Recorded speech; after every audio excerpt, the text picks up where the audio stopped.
What is up, everybody?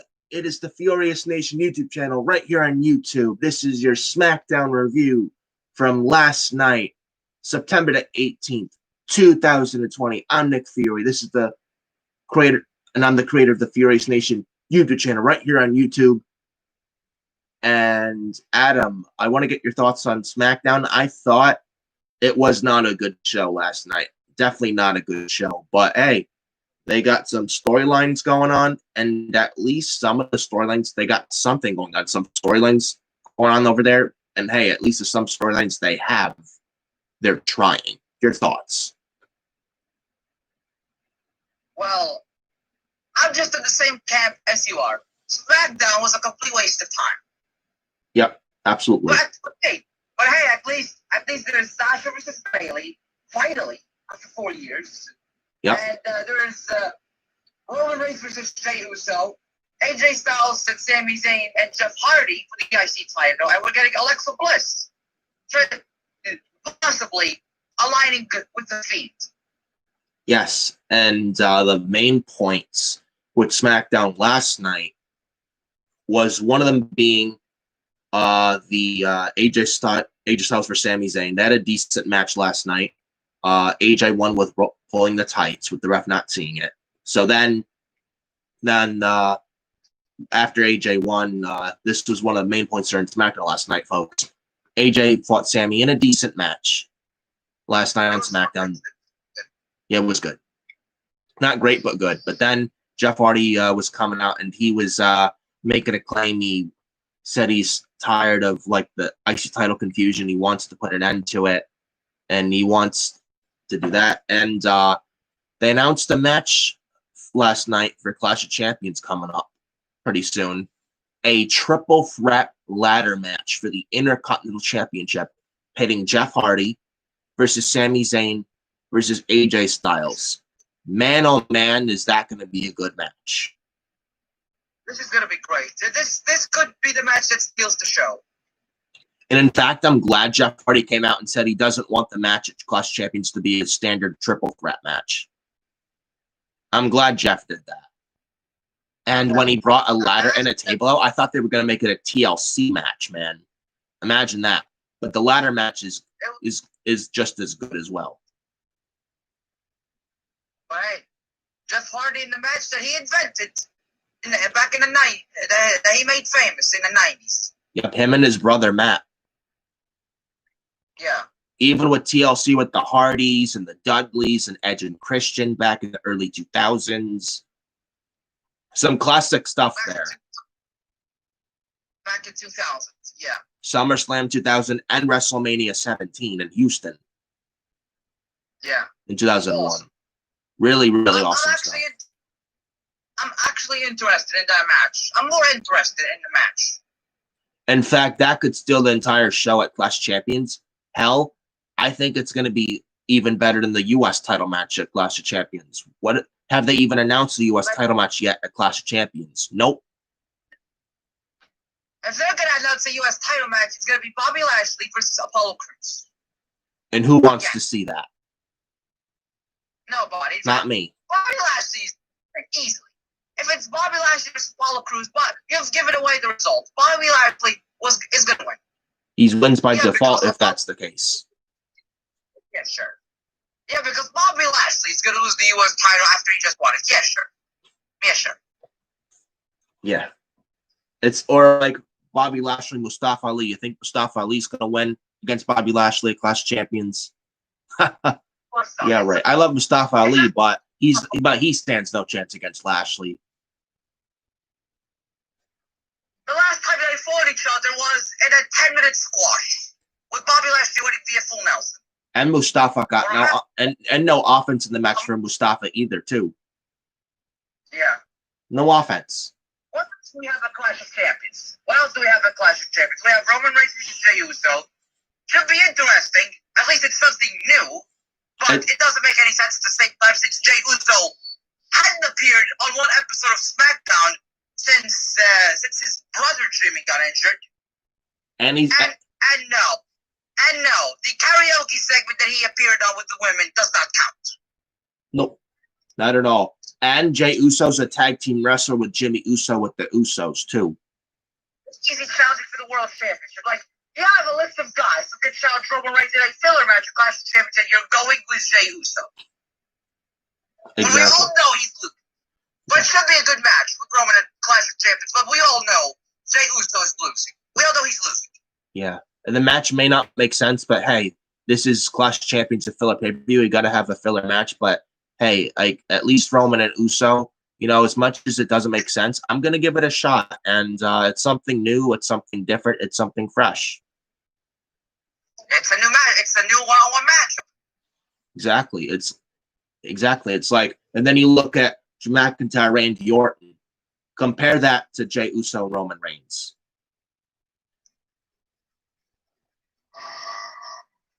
It's too different. It's different. I mean, you got one match that we don't care about that we've seen already at SummerSlam was the champion winning clean, and then acting next down Raw and say that Randy Orton deserves another shot when he lost clean, aka Drew McIntyre, and make Roman Reigns drawing more ratings for SmackDown than Drew McIntyre is on Raw as the world champion, and he's facing against his cousin in at least a one-on-one match that we didn't see before. Exactly, man. And then the other talking points on SmackDown last night, a moment of piss, aka a moment of bliss, with Alexa Bliss, Nikki Cross last night on SmackDown. They teased Alexa Bliss changing because of the Fiend. The Fiend changes people, folks. The Fiend changes people.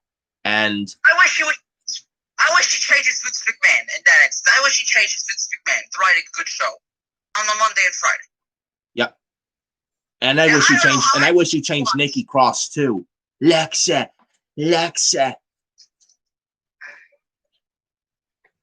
Congratulations, there, Bruce. You started somebody who loved NXT to complete cringe on SmackDown. Good on you, Bruce. Good on you.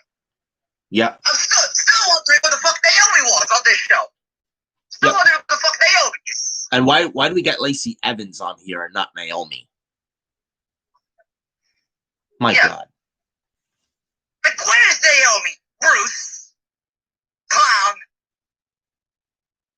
Unreal. I can write a better show with losing my eyes, like Rey Mysterio did, after losing an eye, like Rey Mysterio did, than Bruce Pritchard can with his two eyes. And can we get Rey Mysterio back to his two own eyes being visible instead of just one? Why does his his right eye still patched over? Why? He's already medically cleared. Can we get the patch off of his eyes? See that he's cleared? If it's off Aleister Black, why the hell can it not come off of Rey Mysterio? It should. But then again, it's Monday Night Raw. But anyways, moment of bliss. I want to be honest with you guys.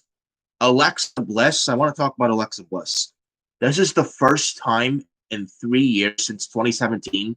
This is the first time since 2017 that I've been invested in Alexa. This is the first time in 3 years with that. Me too, bro. Me too. Her with the Fiend, it's and Alexa with the Fiend, I think it's something interesting. It's something different too. It could work. It could work. And so far, He saved Alexa's career. Thank you, Bray Wyatt, for saving Alexa's career. Yep. And I loved it last night when she gave Lacey Evans, Loser Evans, to Sister Abigail. Thank you, Miss Bliss. I could be more proud. Yeah. Oh, yeah. And then we got the Sasha Banks Bayley interview. Well, Sasha was interviewed via satellite, had a neck brace on. Bruce must have listened. Bruce must have listened to us. We said it, or JD said it. JD from NY206 said it, and we said it both. That Sasha had to be in a neck brace, or at least via satellite. At least via satellite, or if she's appearing in the arena, she's appearing on a neck brace. I guess Bruce Pritchard had a brain. I guess he had a brain at the end of the day, did Bruce Pritchard. Yep, or maybe Sasha had to remind him.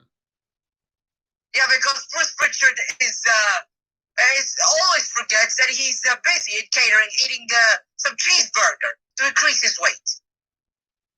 And the world famous juicy cheeseburgers that Titus O'Neil makes in Titus Catering, you know?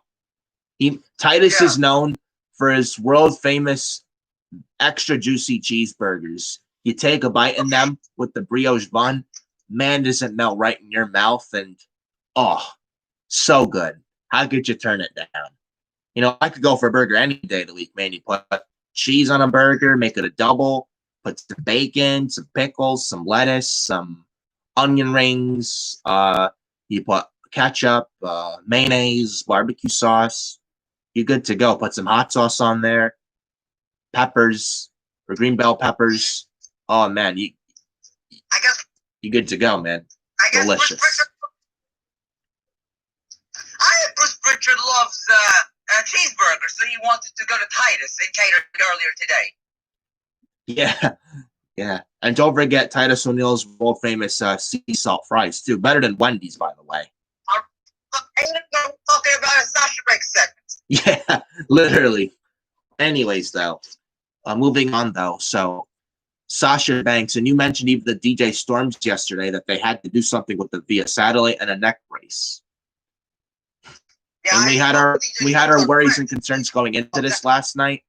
We were concerned they were going to fuck it up. They didn't. Well, I said it. Sasha was going to appear on a neck brace anyway. But just pretend like Bayley did not attack her. Just like with Monday and Raw, like we're getting the Raw triple threat tag match on Monday with the winning team getting Street Profits for the Raw Tag Team titles at Clash of Champions. Andrade and Angel Garza versus Buddy Murphy, Seth Rollins versus Humberto Carrillo and Dominic Mysterio. Like if Sasha did not appear on a neck brace, like why did you have Bayley stomp on the chair on her neck? If Sasha wasn't going to appear on a neck brace, it could have been easier if you just did not do the spot where Bayley stomped on her neck with the chair on it. Could have been easier. Yeah. Hey, at least they did the fake SmackDown. At least they're trying SmackDown, and I appreciate that. Yeah. They did the stomping on the chair last week, but not this week, though. 2 weeks ago. It wasn't 2 weeks. It was 2 weeks ago. 2 weeks ago. Oh, yeah, because Bayley got the promo last week on Sasha. But anyways, though, Sasha and Bayley last night. A good segment. And then the Samoan street fight in the main event. Where did WWE take that? Where did WWE take that idea from? And they were talking about it everywhere worldwide and praising it for what it was. The AEW effect, folks. The AEW effect strikes again. If you don't think so, you're lying to yourself and you're a blithering simpleton. And don't try and argue saying, no, it's not the AEW effect. It is. Yes, it is. So it's like someone trying to argue, oh, it's not the AEW effect. It's not AEW. Sure, it is. It is, bro. It is. As if we did not see a street fight on Wednesday that people love. And we're talking about it worldwide. Between Best Friends and Santana Ortiz, which was freaking brutal and fantastic. That ended up being one of the best cinematic matches of the year. Yeah. You had your Boneyard match. You had the bar fight. The stadium's you had the Boneyard match with AJ Styles and The Undertaker. You had the bar fight, Jeff Hardy and Sheamus. You got the Money in the Bank ladder match at WWE headquarters. And you got the Stadium Stampede with the Inner Circle against the Elite and Matt Hardy. And then you got the parking lot brawl street fight with Best Friends and Santana Ortiz. Yeah. It's right there. The parking lot brawl is right there with everything I mentioned. With all the matches, with all the cinematic matches we had already in 2020 as being one of the best. Yep. Exactly. But anyways, the Samoan street fight. We'll talk about that later on in the show. Nowhere near close to the parking lot, bro. That with friends and said definitely nowhere near close in that. But I did like the finish, and DJ Storms mentioned it on Twitter last night, and I would have to agree with him. And DJ Storms, and then I have the Lightning Flash update on your channel later on today. I'm definitely gonna watch, bro. So I'm looking forward to that. And good shout out, and I want to say a good shout out to you, DJ Storms, and hope you're watching this. And want to say say, hey, bro, how you doing? So shout out to you, and hope you're watching the video, and hope you're watching. And I'm definitely gonna watch your Lightning Flash update video later today. So should be a good one, and I'm looking forward to your video, and hope you're watching this video as well. So that is that. But anyways, the Samoan street fight started 10 minutes before this show went off the air. Yeah, it started 10 minutes at 9:50 p.m. Well, that wasn't it like 9:45. Then they went to like almost like a 5-minute commercial. Yeah. Then they went back from commercial 9:50. Yeah. 10 minutes before this show went off the air, the match starts.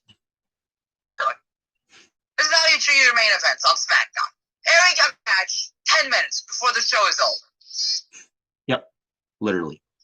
Anyways, there's a reason why NXT and AEW's main events are better than Raw and SmackDown's main events. Yep, especially when you're giving away Keith Lee versus Drew McIntyre twice in a week. Yes, and speaking of that, this Monday on Raw, they had a commercial during the commercial. A few times with the commercials during SmackDown last night. Yes, folks, the commercials advertised Raw this Monday night. Keith Lee, Drew McIntyre, given away again. And I ask why. WWE has no explanation. They won't even explain it. I know why. It's desperation because of Monday Night Football. That's why they're doing it. They did it last week, and Monday Night Raw got a 1.689. And don't give me the excuse, but it was a no contest because of Retribution, man. Oh, it doesn't count because Retribution interfered, and that's why it doesn't count. Retribution is the sole reason why it doesn't count. So let me get this straight. So we're now thinking Retribution's the only reason, completely that the match is a no contest and the match doesn't count? Really? A match is a match. You have to win via countout, disqualification, or pinfall submission.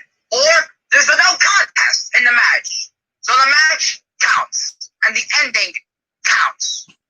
And imagine Monday on Raw in the main event, this Monday on Raw, they do the same exact shit like they did at the end of Raw this past Monday night with Retribution interfering. Imagine if they do that again.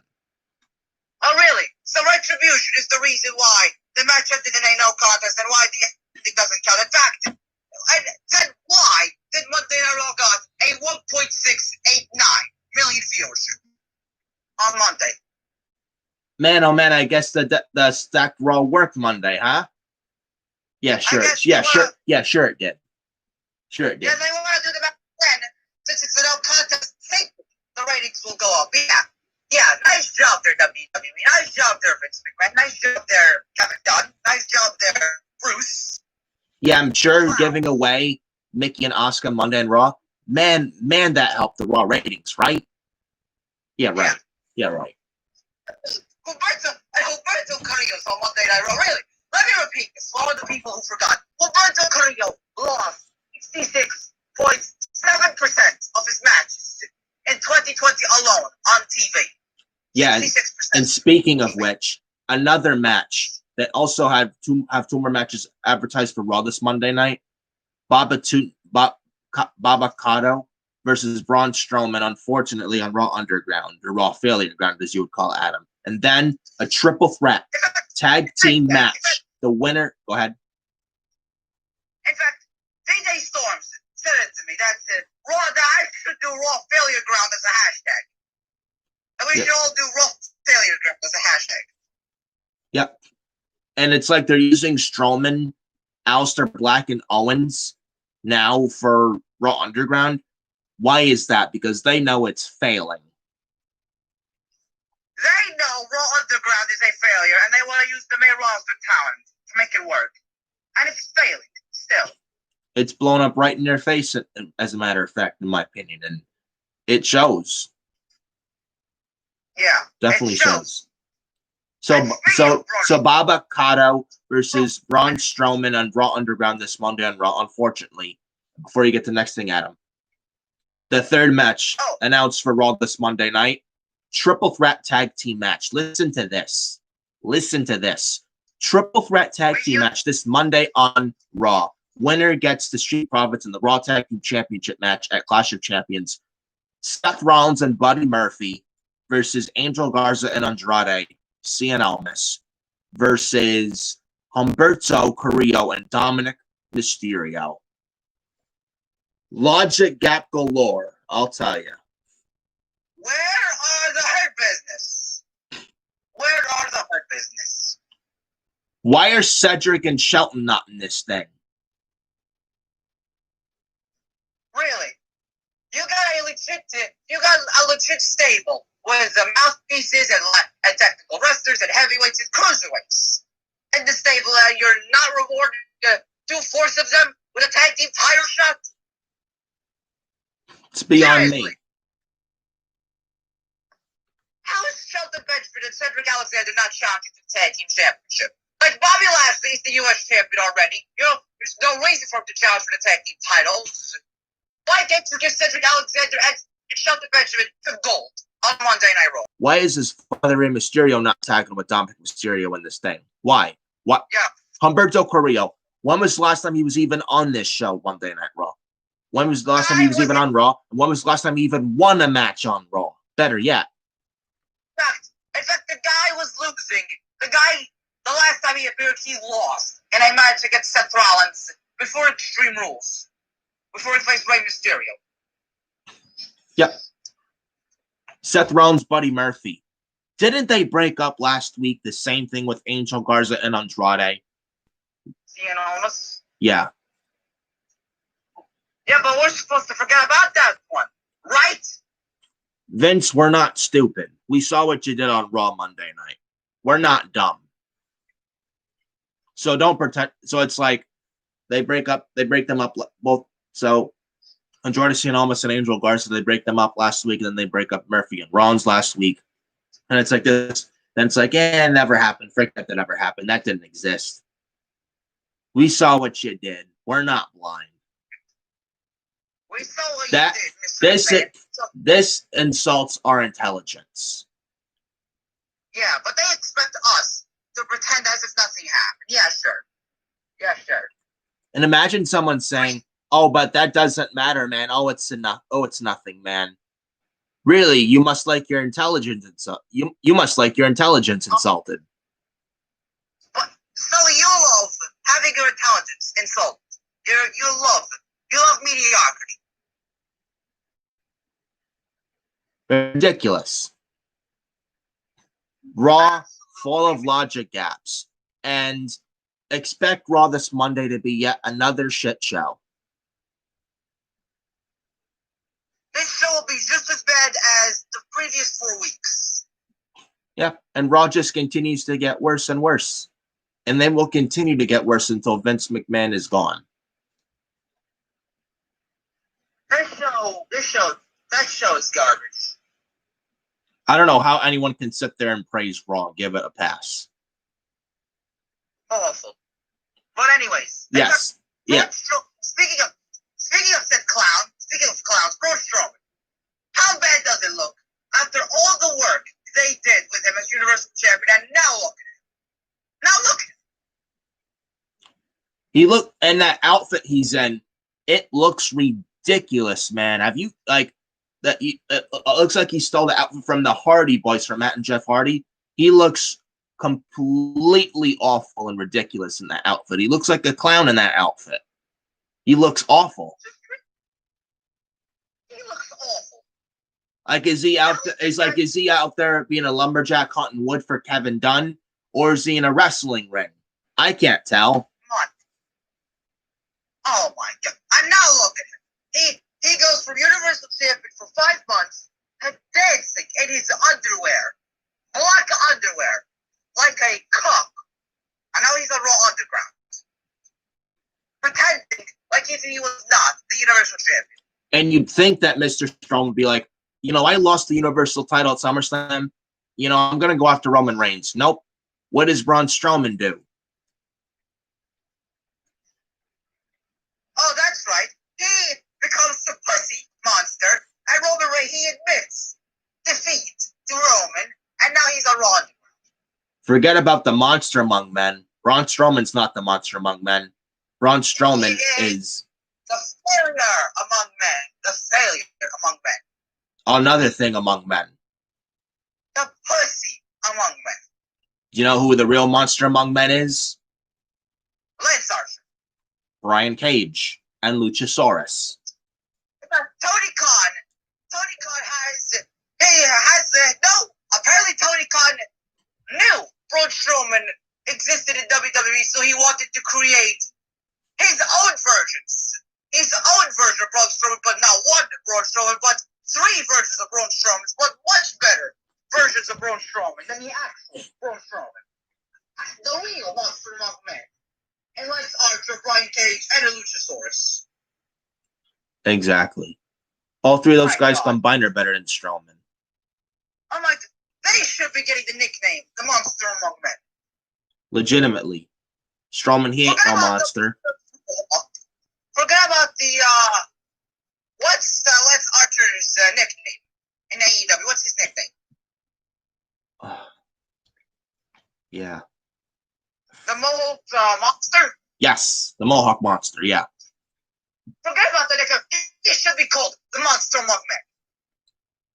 Yeah, he should. And Braun Strowman, how does it look now for Bray Wyatt at the same time? Not just Braun Strowman. How does it look for Bray Wyatt? Knowing what happened in February against Bill Goldberg, and him losing the Universal Championship to Goldberg back in February. How does that look? It makes this much worse. Yep. And Goldberg refused to put The Fiend over at Super Showdown. You'd think he'd go out there and do the right thing and put The Fiend over. Nope. What does he do? Because he's only there for the money. The Almighty Father. He's there for the money and the money only. He's a disgrace. Goldberg could care less about WWE. He could care less about pro wrestling as a whole. He doesn't care. He doesn't love the business.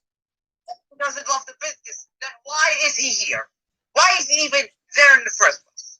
Goldberg's only there for his paycheck and for his Mustang, for his car. Yeah. Legitimately. And now look at Braun.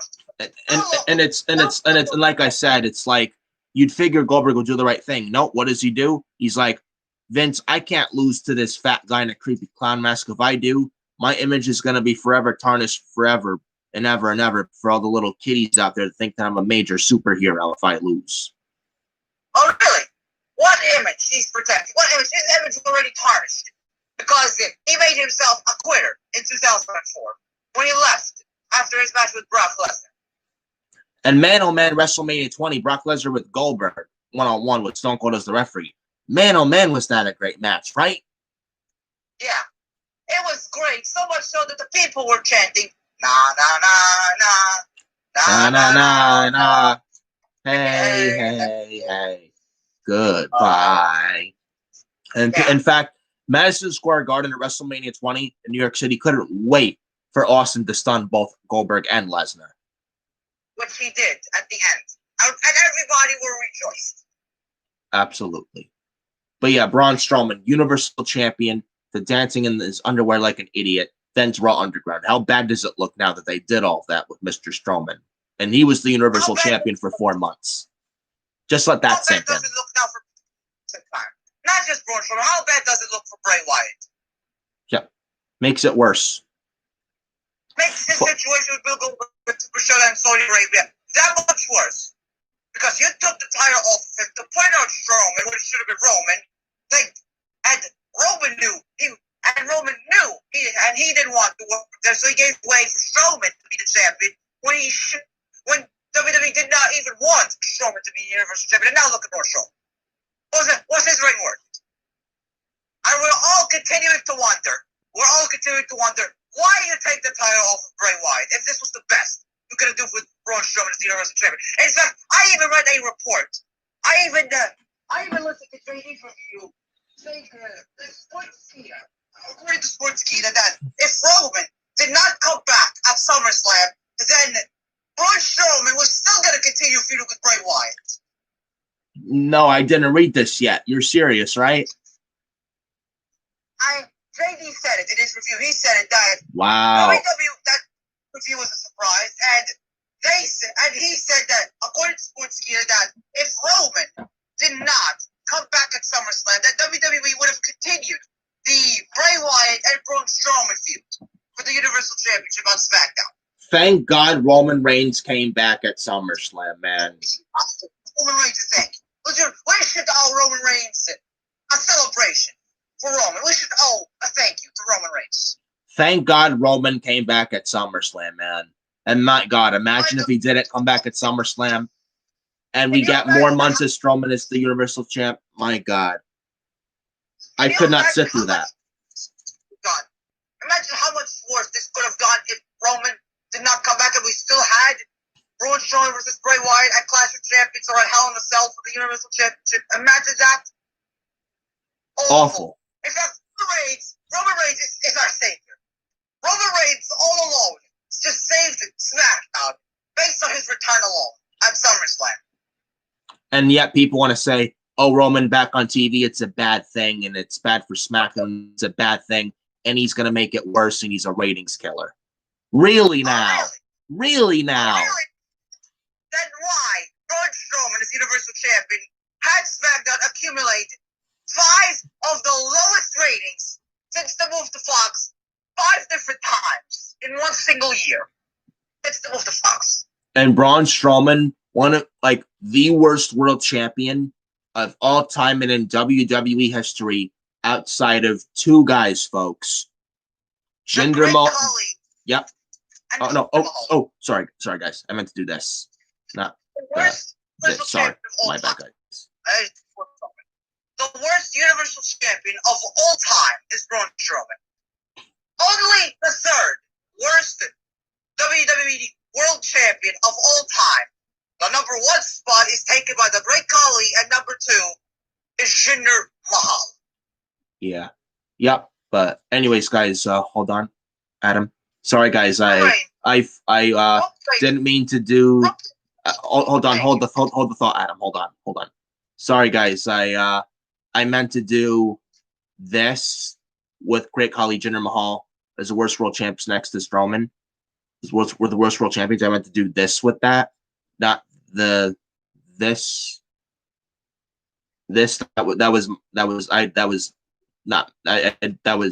did not mean to do that at all. It meant to be this. I'm just a little tired from this morning, so I apologize for that. But anyways, what happened? Roman Reigns. So I apologize, folks. Roman Reigns. I apologize, folks. I could be more proud of Roman Reigns coming back after hearing the report from Sportskeeda of Braun Strowman and Bray Wyatt's feud with the Universal Championship team. Roman didn't come up in SummerSlam. I could have been more proud, even more, that now that Roman is back, that he saved us from this storyline. In fact, Roman Reigns made Braun Strowman. Yeah. Roman Reigns says, you ain't the monster unless I'm here. Without Roman Reigns, Braun Strowman is what? Irrelevant. A big fat goose egg 0. Without Roman Reigns, Braun Strowman would not have been the Universal Champion. Where is Roman's thank you, Mr. Strowman? Where's your thank you to Roman? Oh, that's right. Roman doesn't deserve his credit. Yeah. Yeah, Braun Strowman pretends like Roman didn't create. Yeah.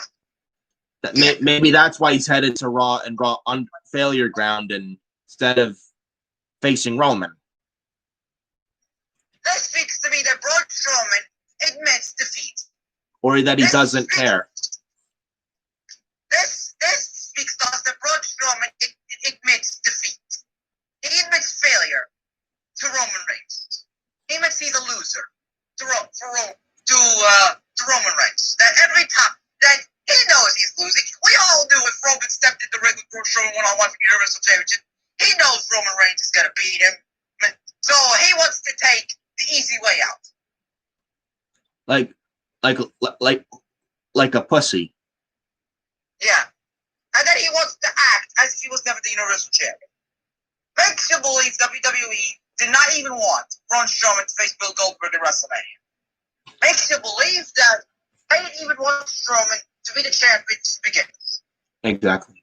But thank God Roman Reigns saved us all, man. Thank God he came back at SummerSlam. Thank God. Thank God. And now look where Strowman was with the ratings when he was champion, and look at Roman now is rated with the ratings as him as champ right now. Strowman in one single calendar year accumulate for SmackDown 6, not 5. I said 5. It was actually 6. 6 of the lowest ratings for this show since the move to Fox in one single year. Roman Reigns. The guy was a champ. SmackDown were accumulating 1.777 million viewers with this guy as the Universal Champion. And now look where Roman Reigns is now. They're accumulating 1.329 million viewers with Roman Reigns as champion. 2.329. Yeah, million viewers with Roman Reigns as champion. When SmackDown were doing 1.777 with Braun Strowman. Yep. So who's the better drawing champion now? Roman Reigns or Braun Strowman? Definitely not. Roman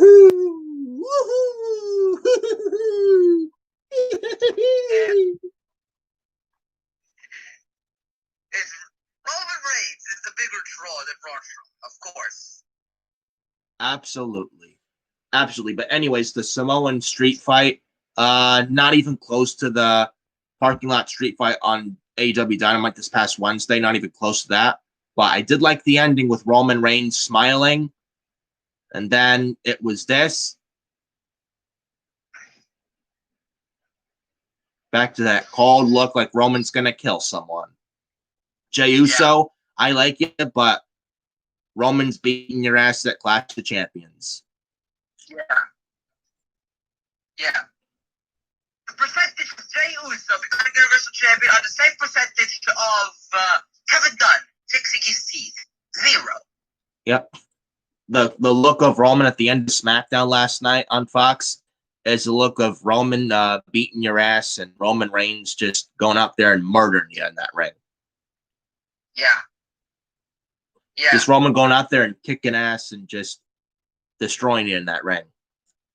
Yeah. Anyways, though, we're gonna start the SmackDown review, but last night's show, not a good show. I thought it was not a good show, but hey, the some storylines they got there, but at least they're trying with the some storylines they have. Yeah. You know, look what they're doing with the mid card. I've not been this excited for a mid card for the IC title on SmackDown in a very long time, since 2016 with The Miz and Dolph Ziggler. This is the first time in 4 years. And this is AJ Styles, Jeff Hardy, and Sami Zayn. Yes. So, yeah, and their ladder match, triple threat ladder match for the IC title at Clash Champion should be really good. So I'm looking forward to it, though. But anyways, SmackDown last night, not a good show, but at least they're trying with some story. But at least some storylines they got, and at least they're trying with some of the storylines they got going on SmackDown right now. What does Raw have? 0. Absolutely 0. Outside of the Hurt Business. And that's a fact. That is a fact. We're going to get started with this. Go ahead. Nothing positive on Raw outside the Hurt Business. And speaking nothing positive Raw outside the Hurt Business. And speaking of Monday Night Raw, Joseph Collin, I hope you're watching this, buddy. And I think you told me the other day I don't know if you're working today or not. I think the last time you talked on Twitter, I believe, correct me if I'm wrong, I believe you told me that you were working today, but I don't know if you're on break right now, but if you are, hopefully you're watching the video. And I want to say a good shout out to you and want to add and say, hey, how are you doing? And hope you're doing all right. And wanted to ask how you were and what's up?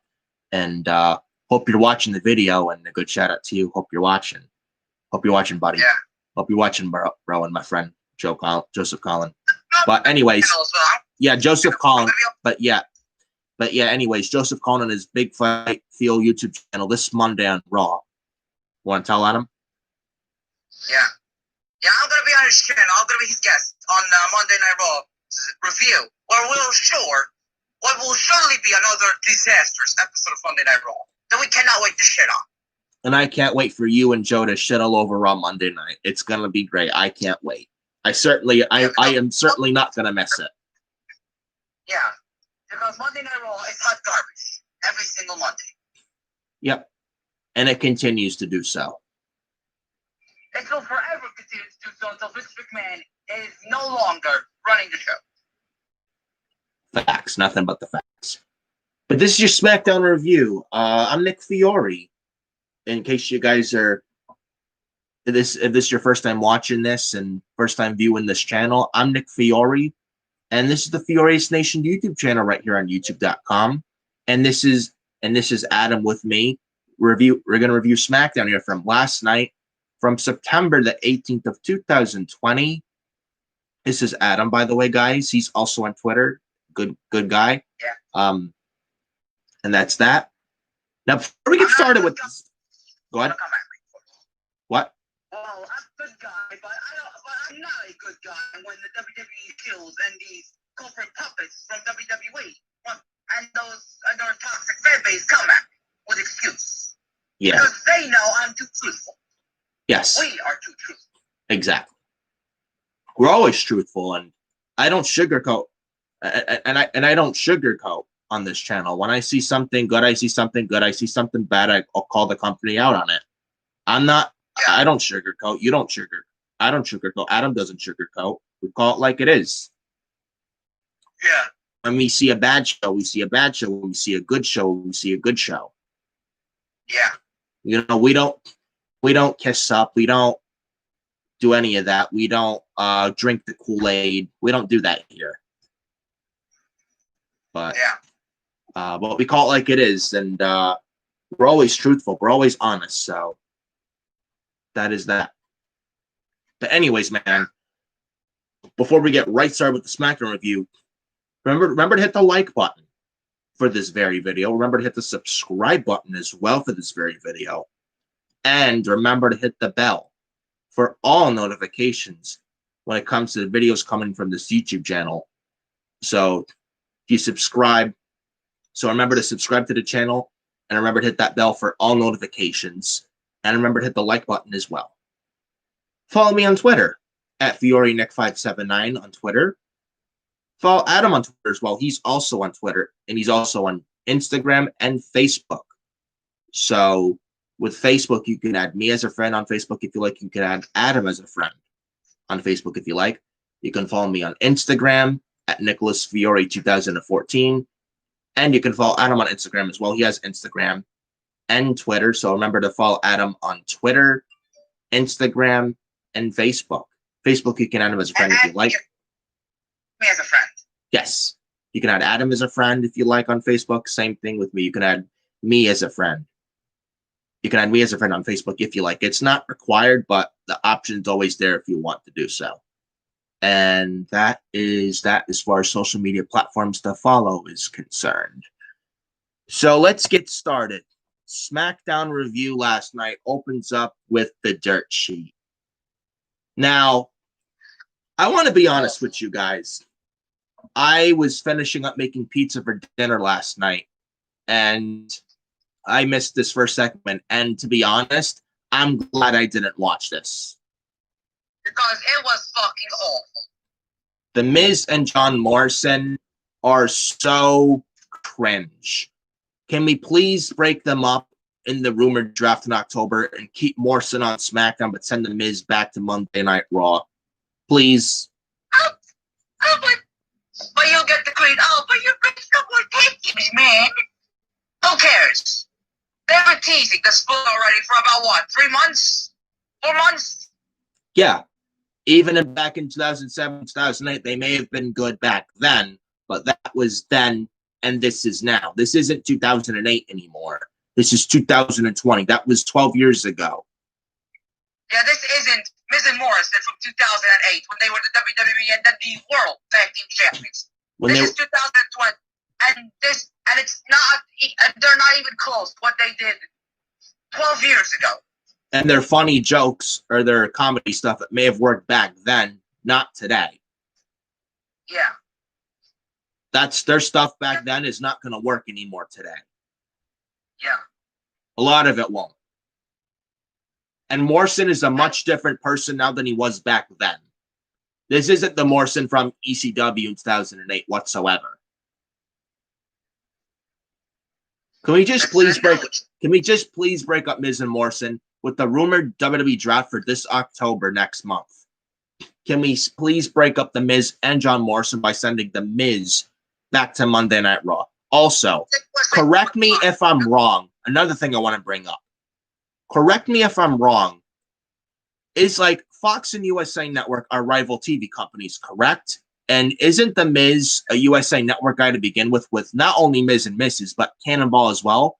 So why the hell is the Miz on SmackDown on Fox? Yeah.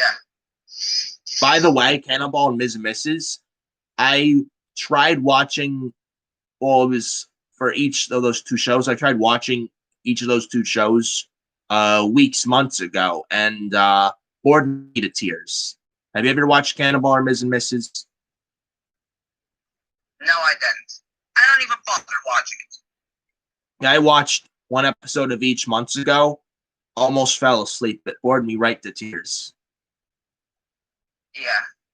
But please send the Miz back to Raw in the draft next month, please. Because Miz and Morrison together are just terrible. They're just terrible. John Morrison doesn't need the Miz. He's just holding him down. John Morrison should be on SmackDown in the mid-card in the main event, fighting a Matt Riddle, fighting a Jeff Hardy or Sami Zayn or AJ Styles or Roman Reigns. That's who he should be facing, not tagging with the Miz of all people. Yeah. And don't even get me started with the Miz's offense, man. Speaking of awful, you know what happened on this match as well that was also awful?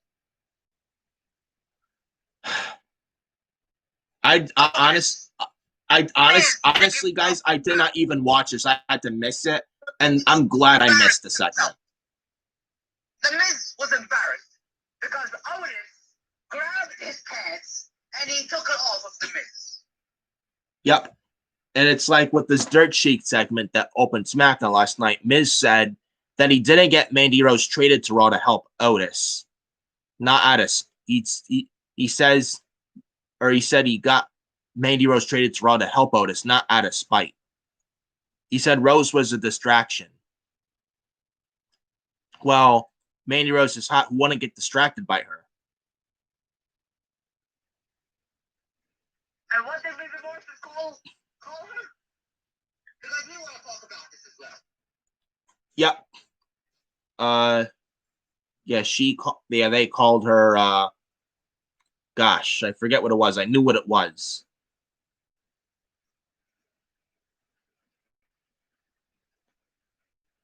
But it's something that we have to explain as well. Yeah. Oh, God. I knew what it was, but we mentioned it last night watching the show. Yeah, but... Yeah, anyway. But, let me remember this. Hold on. Correct me. Remember back in May with the JD Alexa Bliss situation where JD was getting crucified and criticized with what he said about Alexa Bliss, and the entire the fans in the locker room came against him because what he said to Alexa? Half a locker room, yeah. Yeah.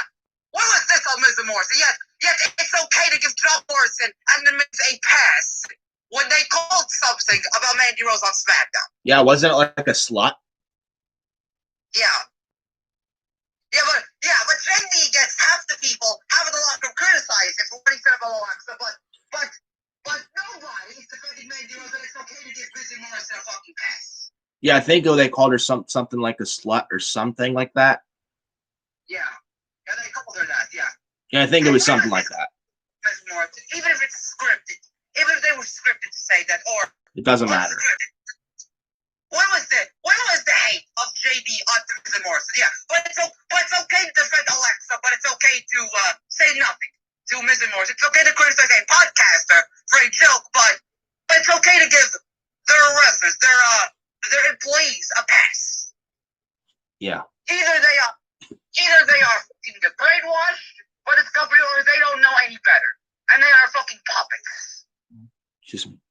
Yeah, half of them are. But anyways, though, so the dirt sheet segment.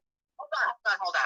I guess they believed that criticizing JD and defend Vince's second favorite Barbie doll, Alexa, was gonna have them be booked better on Raw and SmackDown, and instead it was the opposite. They get buried on television. Either they are dumbfounded, or either they are brainwashed, or they are just can't handle a joke, and they are complete WWE corporate clowns, just like Braun Strowman is. Or some people are fed those lines. Yeah.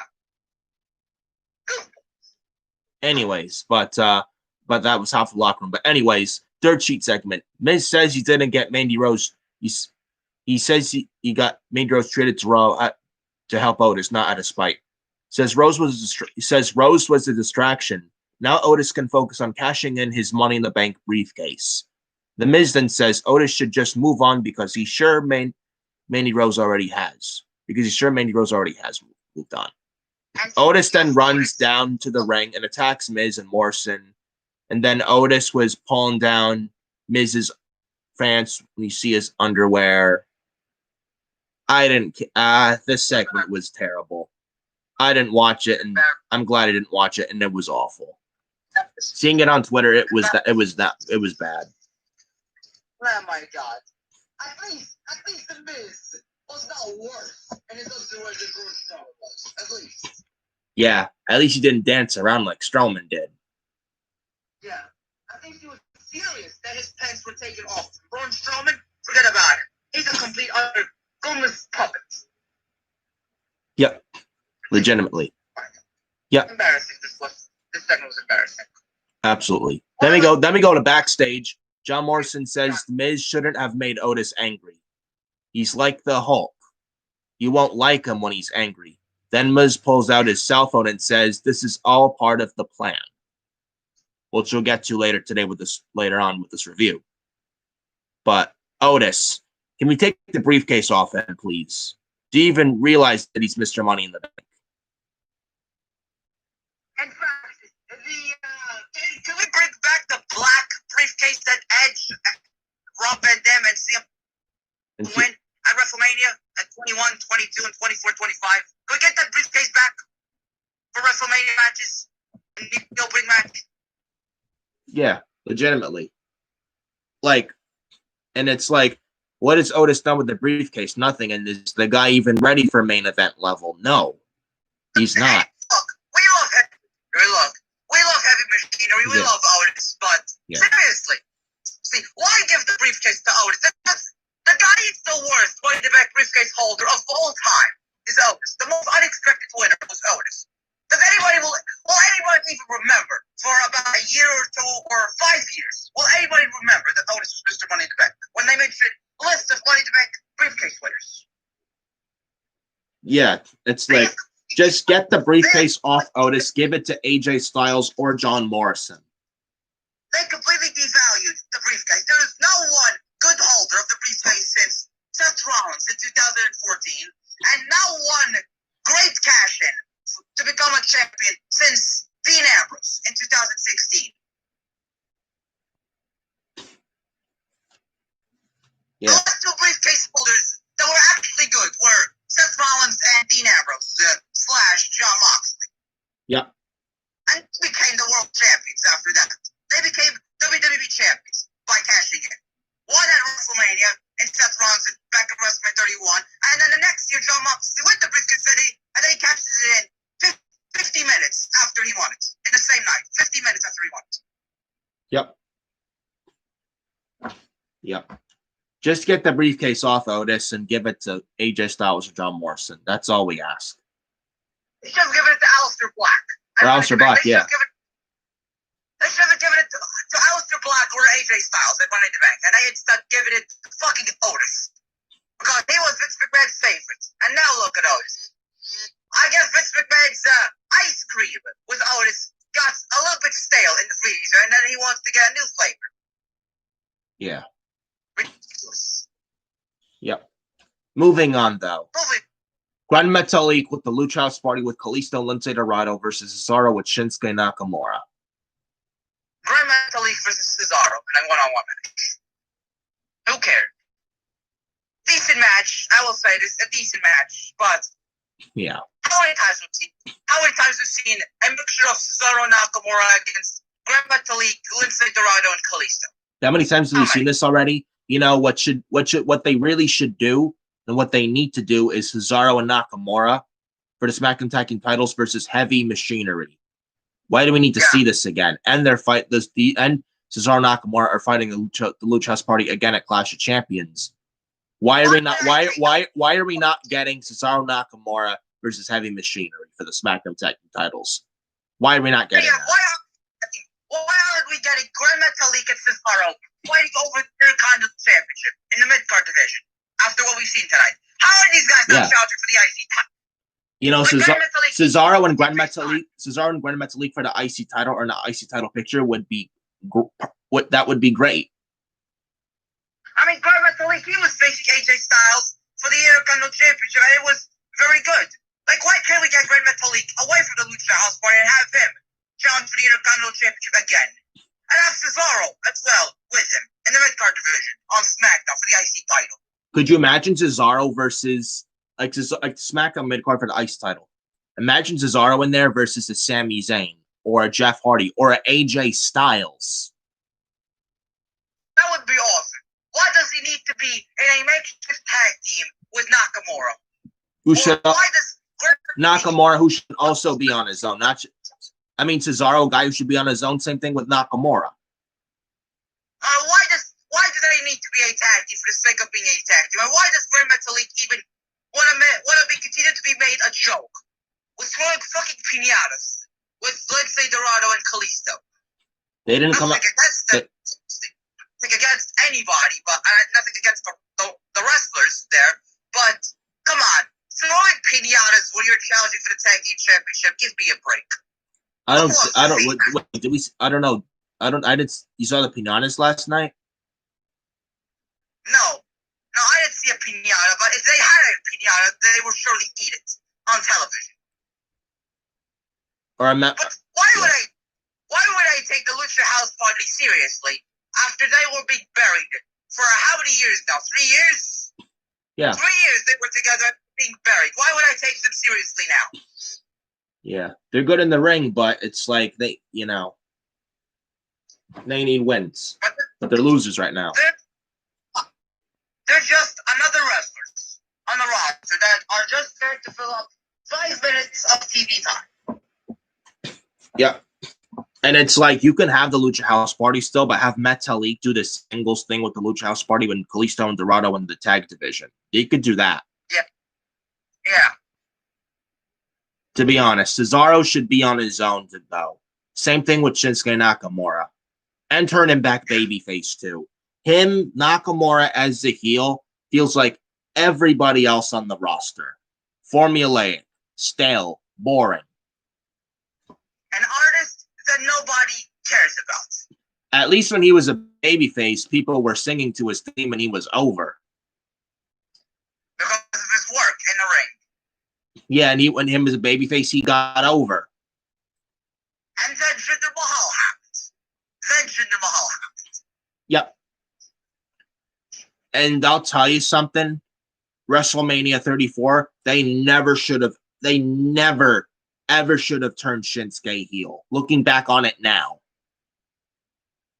Now look at Nakamura. The guy is wrestling in a fucking jacket on SmackDown. The guy's wrestling in a jacket. Him as a babyface, it just like him turning heel made him shed what made him just loved and just people singing to his theme and just a standout performer. Now look where he is. Yeah. Now look where he is. The guy they changed his fucking nickname when he went to SmackDown from the King of Strong Style to the artist. No, it's not. What kind of artist? The artist known as Shinsuke Nakamura. What kind of a nickname is that? Well, that wasn't a bigger issue than like Jinder bearing him. That was terrible. Jinder Mahal beat him clean at Hell in a Cell in 2017. He beat Nakamura before that at SummerSlam 2017 with the Singh brothers. That was bad. When they changed Nakamura's nickname to the artist known as Shinsuke Nakamura, you know then and there that this guy was doomed for main roster burial. They feuded him with Dolph Ziggler. The idiot, Dolph Ziggler. And what did this lead to Dolph Ziggler? The guy was a jobber, who's Dolph Ziggler. And then Dolph Ziggler lost, and just like we always expect him to do, losing and making himself look like a moron. And on top of that, Jinder Mahal. Shinsuke should have beat him 3 years ago. My God. We don't need to remind. I mean, we all know we don't need to remind you of this because it was fucking embarrassing. Yep.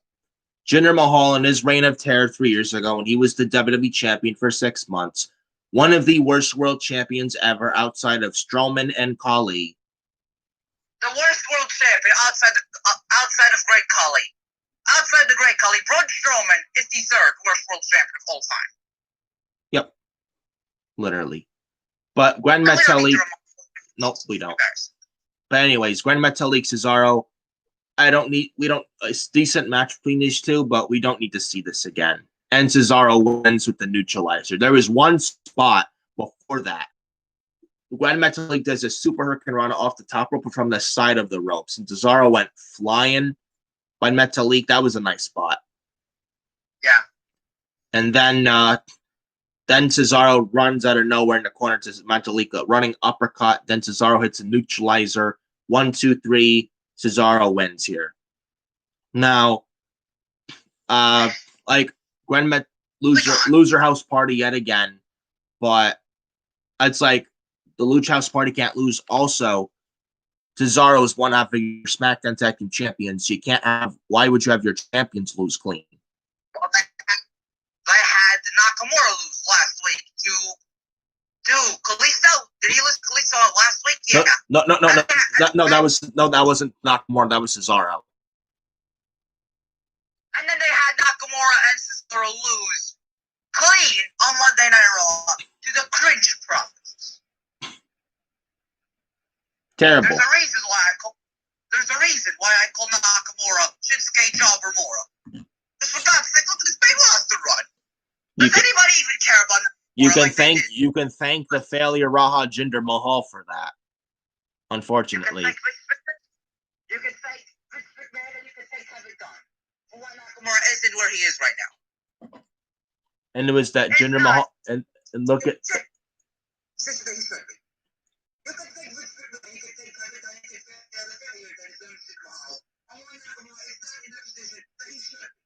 Most of all, Jinder Mahal, and they put the belt on Jinder for the Indian market. And where did that lead? Nowheres. Went absolutely nowheres. I would never, ever put that show in that position for one buffoon and Jinder Mahal. Yeah. Anyway, Cesaro wins with a neutralizer. Let's move on. Yep, Cesaro wins clean with the neutralizer. 1, 2, 3. Cesaro picks up the victory over Grand Metalik. And then we go backstage. Jey Uso is interviewed. And he says that Paul Heyman told him last week was a miscommunication. He says tonight it's still all love, but at the pay-per-view, the Uso with the juice will be the new Universal Champion. Yeah, sure. Jey Uso. Yeah, sure. I love you, Jey Uso, and I like the Usos, but you're not winning at Clash of Champions. I'll tell you that right now. Yeah. The chances of you winning are, what is it, Adam? The same amount of percentage of Ricochet cutting a good promo on Monday Night Raw. 0. Oh, but Hurt Business. Oh, but Ricochet says this past Monday in Raw. Hurt Business, we're coming for you. and then Ricochet, not long ago, there were rumors that he was leaving WWE about like yesterday, or no, 2 days ago, Thursday night. Ricochet was saying, "Oh, the rumors are false. I'm not leaving." Oh my God. And Ricochet, the same guy who said that he had a great on WWE Network 365 documentary that they do. Good stuff there on the network, on the WWE Network, by the way, guys. You should go check it out. Ricochet on there said that he had a great year on Monday Night Raw. Yeah, right. And the same guy who said he earned his title shot against Brock Lesnar at Super Showdown this past February in Saudi Arabia. He said he earned his title shot. Well, love me some Ricochet, but my God, can he please stop being he made himself look like a complete clown saying that. And a comedian. Yeah. I like Ricochet. Like, look at this. Speaking of losers, look at, my God. Look at how many matches. Look at the matches. The Ricochet. Listen to this. For the people who want to say the Ricochet's not buried. Ricochet. He had, how many matches he had this year alone? To be honest, I've lost count. The guy has lost 50% of his matches in one single year. I'm sure most of the matches he had lost on television. And yet people want to say Ricochet's not buried. Sure. Yeah. Yeah, sure. Humberto Carrillo. Goofballs. I mean, he only won 50% of his matches this year. He only won 50% of his matches. I'm sure about around 30% of them were on live events. I'm sure 30% of them were on live events. Yep. Definitely. But anyways, though, moving on. For God's sake, the guy was on main event. Eric Young after he was losing to Riddick Moss. Yeah, they want to see, people want to say, "Oh, Ricochet's not buried. He's fine." Oh, really? Well, you're not losing to Riddick Moss for the 24/7 championship. Sure. Monday Night Raw. Fucking this shit down there. Yep. Exactly. Moving on, though, we then go to a moment of piss, aka a moment of bliss. Alexa Bliss with her guest Nikki Cross. So Bliss says her guest tonight is her best friend Nikki Cross. So then Cross comes out, she joins the show. Bliss then tells Nikki Cross that she hasn't beaten Bayley in over a year. She says she Bayley, period. She has not beaten Bayley, periodly. No. Then so Bliss tells Cross that she hasn't beaten Bayley in over a year. Does she have a new plan? Because everything she has tried has not worked. Then Cross gives an impassionate speech about finally winning the SmackDown Women's title. Then Cross says she has another question for Alexa Bliss or Miss Bliss. She wants to know what's going on with Alexa Bliss as of late. So then after that, Cross denotes that Bliss hit her with the Sister Abigail a week ago. Then Bliss says she doesn't know how to explain it. Bliss says a change came over her. And then Lacey Evans, Sassy Southern Belle, interrupts, unfortunately. And she says, yeah, and she says Bayley has something Cross doesn't, a mean streak. And she's calling Bliss and Cross nasties and saying that Nikki Cross she's too nice, she has no backbone, and yada yada yada, says Lacey Evans. And then Cross blows her nose on Evans' handkerchief and then tosses it to Lacey Evans. Then Cross attacks Evans, and then Lacey Evans storms off towards the ring. Then we go to commercial, and then we come back from commercial, and we got Lacey Evans and Nikki Cross one-on-one match. Why is Lacey Evans on this show?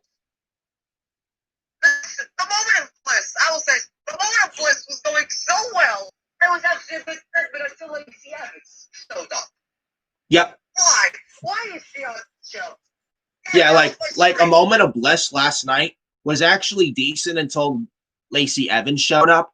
My God, why does Lacey Evans need to be involved? Seriously.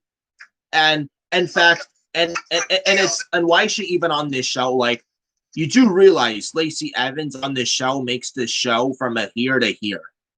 That's how bad she is. Where is it? Like, legitimately, yeah. My God. Still wondering. Yeah, I'm still wondering where the fuck Naomi is. Yeah, why is Lacey Evans on the show and not Naomi? Naomi's a way better wrestler than Lacey Evans. Yeah. Like, seriously.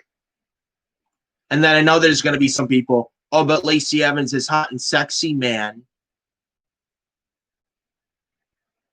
Allow me. She may be good to look at, but when she gets in the ring, she's awful. Absolutely awful. Can we get her off this show, please? In fact, her and Tamina and Dana Brooke off the show makes it that much better. Imagine Lacey Evans back on Monday Night Raw. Awful. You want to make Monday Night Raw that much worse? You want Monday Night Raw to get worse than add Lacey Evans to the show? Yep, and Tamina and Dana Brooke. Yeah, that'll get. Imagine them on Raw Underground, or no, should I say Raw Failure Ground? My God. Oh. Could you imagine Lacey Evans on Raw Underground fighting Jessamine Duke? Mike. Can we get a microphone off of both Lacey Evans and Nikki Cross? Yeah. You know, Nikki Cross cuts good promos when she's not scripted. This last night, I don't know what the fuck this was. This was terrible. Though Nikki Cross can cut a good passionate promo, but at the same time, she was so scripted last night. You know, like, can we get a microphone off of both Lacey and Nikki Cross? Because Bayley as a babyface and her promos were so awful. Now Nikki Cross and Lacey Evans could take the fucking cake. Yep. Or you said Bayley's promos as the babyface while she was scripted when it's not her fault. Because her promos back then was bad. Now you could add Ricochet. Now Ricochet's far worse than Bayley on the fucking mic. And Lacey Evans and Nikki Cross are far worse than Bayley on the fucking mic. Yep. Legitimately. But like, this... Nikki Cross wins. Nikki Cross wins via... No. Before I get into this match, I want to say the Moment of Bliss segment was not bad. It was decent until then Lacey Evans showed up. And my God, Lacey Evans, anything she... like. Wherever she shows up, she makes things that much. She turns it right into shit. She makes it that much worse. That's how bad she is. Can we get her off the show and also send her back to NXT, please? She was called up way too fast 2 years ago. Did she even grow? Did she even mature? Get her back with NXT and most importantly, improve her wrestling skills. She needed at least 2 more years left in NXT, and then she would have been ready for the main roster. 2 years ago, she was called up way too soon. I mean, like, did Lacey Evans even grow? Did she even mature? Nope. Same thing with Apollo Crews. When he was called up way too fast in 2016, did he mature? Did he grow? When he was called up 6 months too early. Yeah. Or 8 months too early. 6 months. Oh, it was 6 months. Okay. But still, that's way too fast. Nikki Cross wins. Yes. Nikki Cross wins. We did go over this match. But anyways, yeah, it's like, but just get Lacey Evans off the show, please. But anyways, moving on though. Lacey Evans, Nikki Cross. There was one spot Lacey Evans used hand sanitizer before she touches Cross. Then she tries to rub the hand sanitizer over Nikki Cross. I wonder if Lacey Evans supports or is anti. Or if she's with the pandemic against coronavirus or not, or maybe she wants to make sure she doesn't catch COVID from Nikki Cross. I don't know. Do we need to go over this match because it was fucking embarrassing?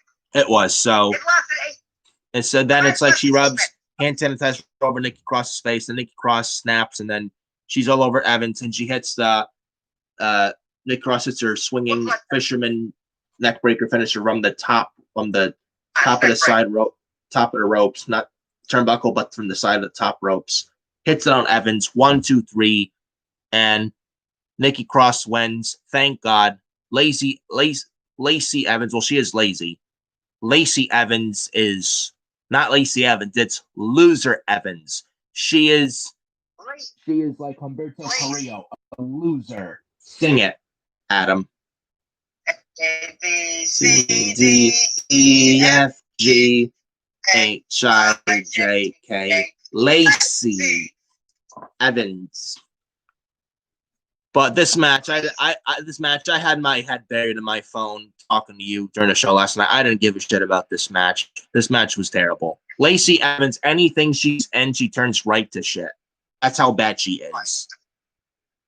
Even Bayley couldn't even carry her to a decent match at the Royal Rumble this past January. Becky Lynch could not even carry her to a decent match when they were feuding over the Raw Women's Championship. Back last year, yep. Even Ember Moon couldn't carry her to a decent match last year. If you can't have a good match with Bayley, Becky Lynch, and Ember Moon, then why are you even in the fucking ring? Yep.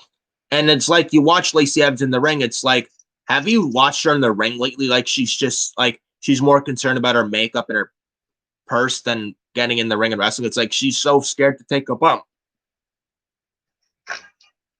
Yet this woman is on television. Yet Naomi is not on the show. And correct me if I'm wrong. Didn't Naomi beat Bayley in a Beat the Clock challenge on the go-home show of SmackDown for SummerSlam clean? Yeah, so why is she not on the show, but why is Lacey Evans on this show? Can someone please explain that to me, please, and to Adam?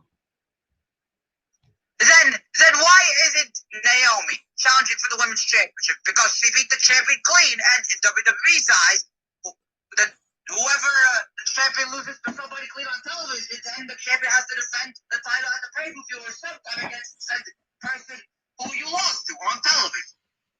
Then why isn't Naomi challenging for the women's title? Oh, yeah, well, we're supposed to forget about that one, right? We're supposed to pretend that it never happened, though, right? And yet there were rumors a few weeks ago saying Naomi's going to get a push. Sure. Yeah, Naomi's going to get a push on Monday Night Raw. Yeah, forget about that show. It's garbage. Yeah, but Naomi's going to get a push on SmackDown. Yeah, sure. Yeah, she's getting pushed right to the ground. She's pushed to the ground, is Naomi. Oh, but Naomi will get a push, man. You got to believe the rumors, man. Oh, really? Yeah, Naomi's going to be pushed so much so that she'll be losing to Dana Brooke clean via senton, botched one, on SmackDown. Oh, but Dana Brooke does a good swanton bomb, man. Allow me. It's Jeff Hardy's move. He does it better. She couldn't even do a swanton correctly on Sasha Banks. You expect her to do right with Naomi? Yeah, sure. Nothing against Dana Brooke, but she's old in the ring. Yeah, she is terrible. Another one that was called up too fast from NXT. Another rushed NXT call-up. Dana Brooke. And after the match, and then after the match between Lacey Evans and Nikki Cross, this was the only thing that was interesting about their match. Yes, and this was yes, and that was after this match. Alexa Bliss was on commentary for this match. Lacey Evans has her arms over the front of the announcer's table. Alexa Bliss then hits Sister Abigail on Lacey Evans. Thank you, Miss Bliss. Thank you. Thank you for Miss Bliss for laying Lacey Evans out with the Sister Abigail. And like I said earlier in this video, as of late, like Alexa Bliss, their thing with the Fiend Bray Wyatt as of late, I've been intrigued with it lately, and it's been interesting lately. And this is the first time since 2017. This is the first time I've been invested in Alexa Bliss for the first time since 2017. This is the first time in 3 years we've been interested in Alexa Bliss. Yep. Your thoughts on this whole thing with Alexa Bliss and the Fiend? I mean, I'm interested. I mean, it took one mandible claw from the Fiend. It took one mandible claw to save Alexa's career. And the Fiend, folks, the Fiend changes people, folks. The Fiend changes people. Finn Balor, Daniel Bryan, Seth Rollins, The Miz, Braun Strowman, Roman Reigns, and now Alexa Bliss. I wish the next one I wish the next one he changes is Nikki Cross. Yeah. Oh, man. You remember Antonio, that guy who wanted to have a date with Alexa for $431? Yeah. And she refused him. But God forbid the Fiend gets refused. God forbid the Fiend is refused. I guess the Fiend is the master of the puppets. Yeah. Yeah, she refuses Antonio, but God forbid she refuses the Fiend. Imagine that Antonio guy against the Fiend. Oh my God. He doesn't want to be there.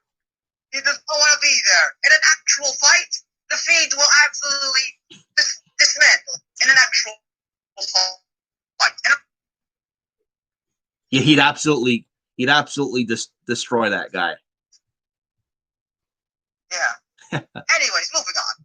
Yes, but yeah, this is the first time. But yeah, but this is the first time with Alexa Bliss that I've been invested into her for the first time since 2017. And yeah, something that we're invested in. Moving on. Speaking of something we're invested in. Yes. So then we go to Sasha Banks, and she's at the Performance Center for an interview, talking about what Bayley did to her when Bayley attacked Sasha and turned on Sasha 2 weeks ago, when Bayley wrapped the chair around Sasha's neck and stomped on it by Bayley. So we go to this sit-down interview via satellite with Sasha Banks with a neck brace on.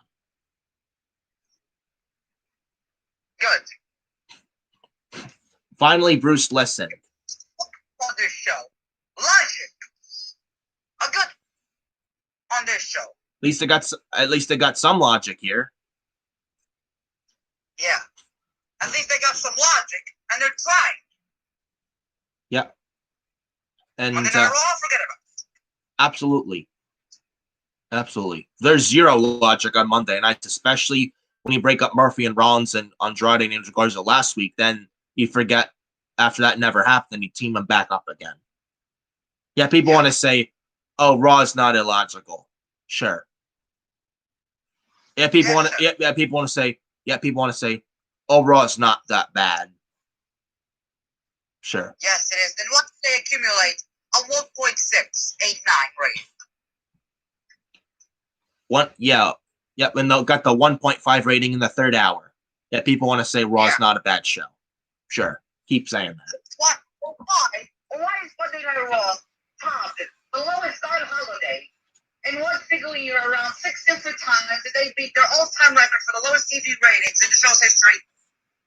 Around 12 different times in one single year. How many times did they beat their lowest rating this year? With Night Holiday and the show's history. How many? 60 different times? At least, yeah. Something like that.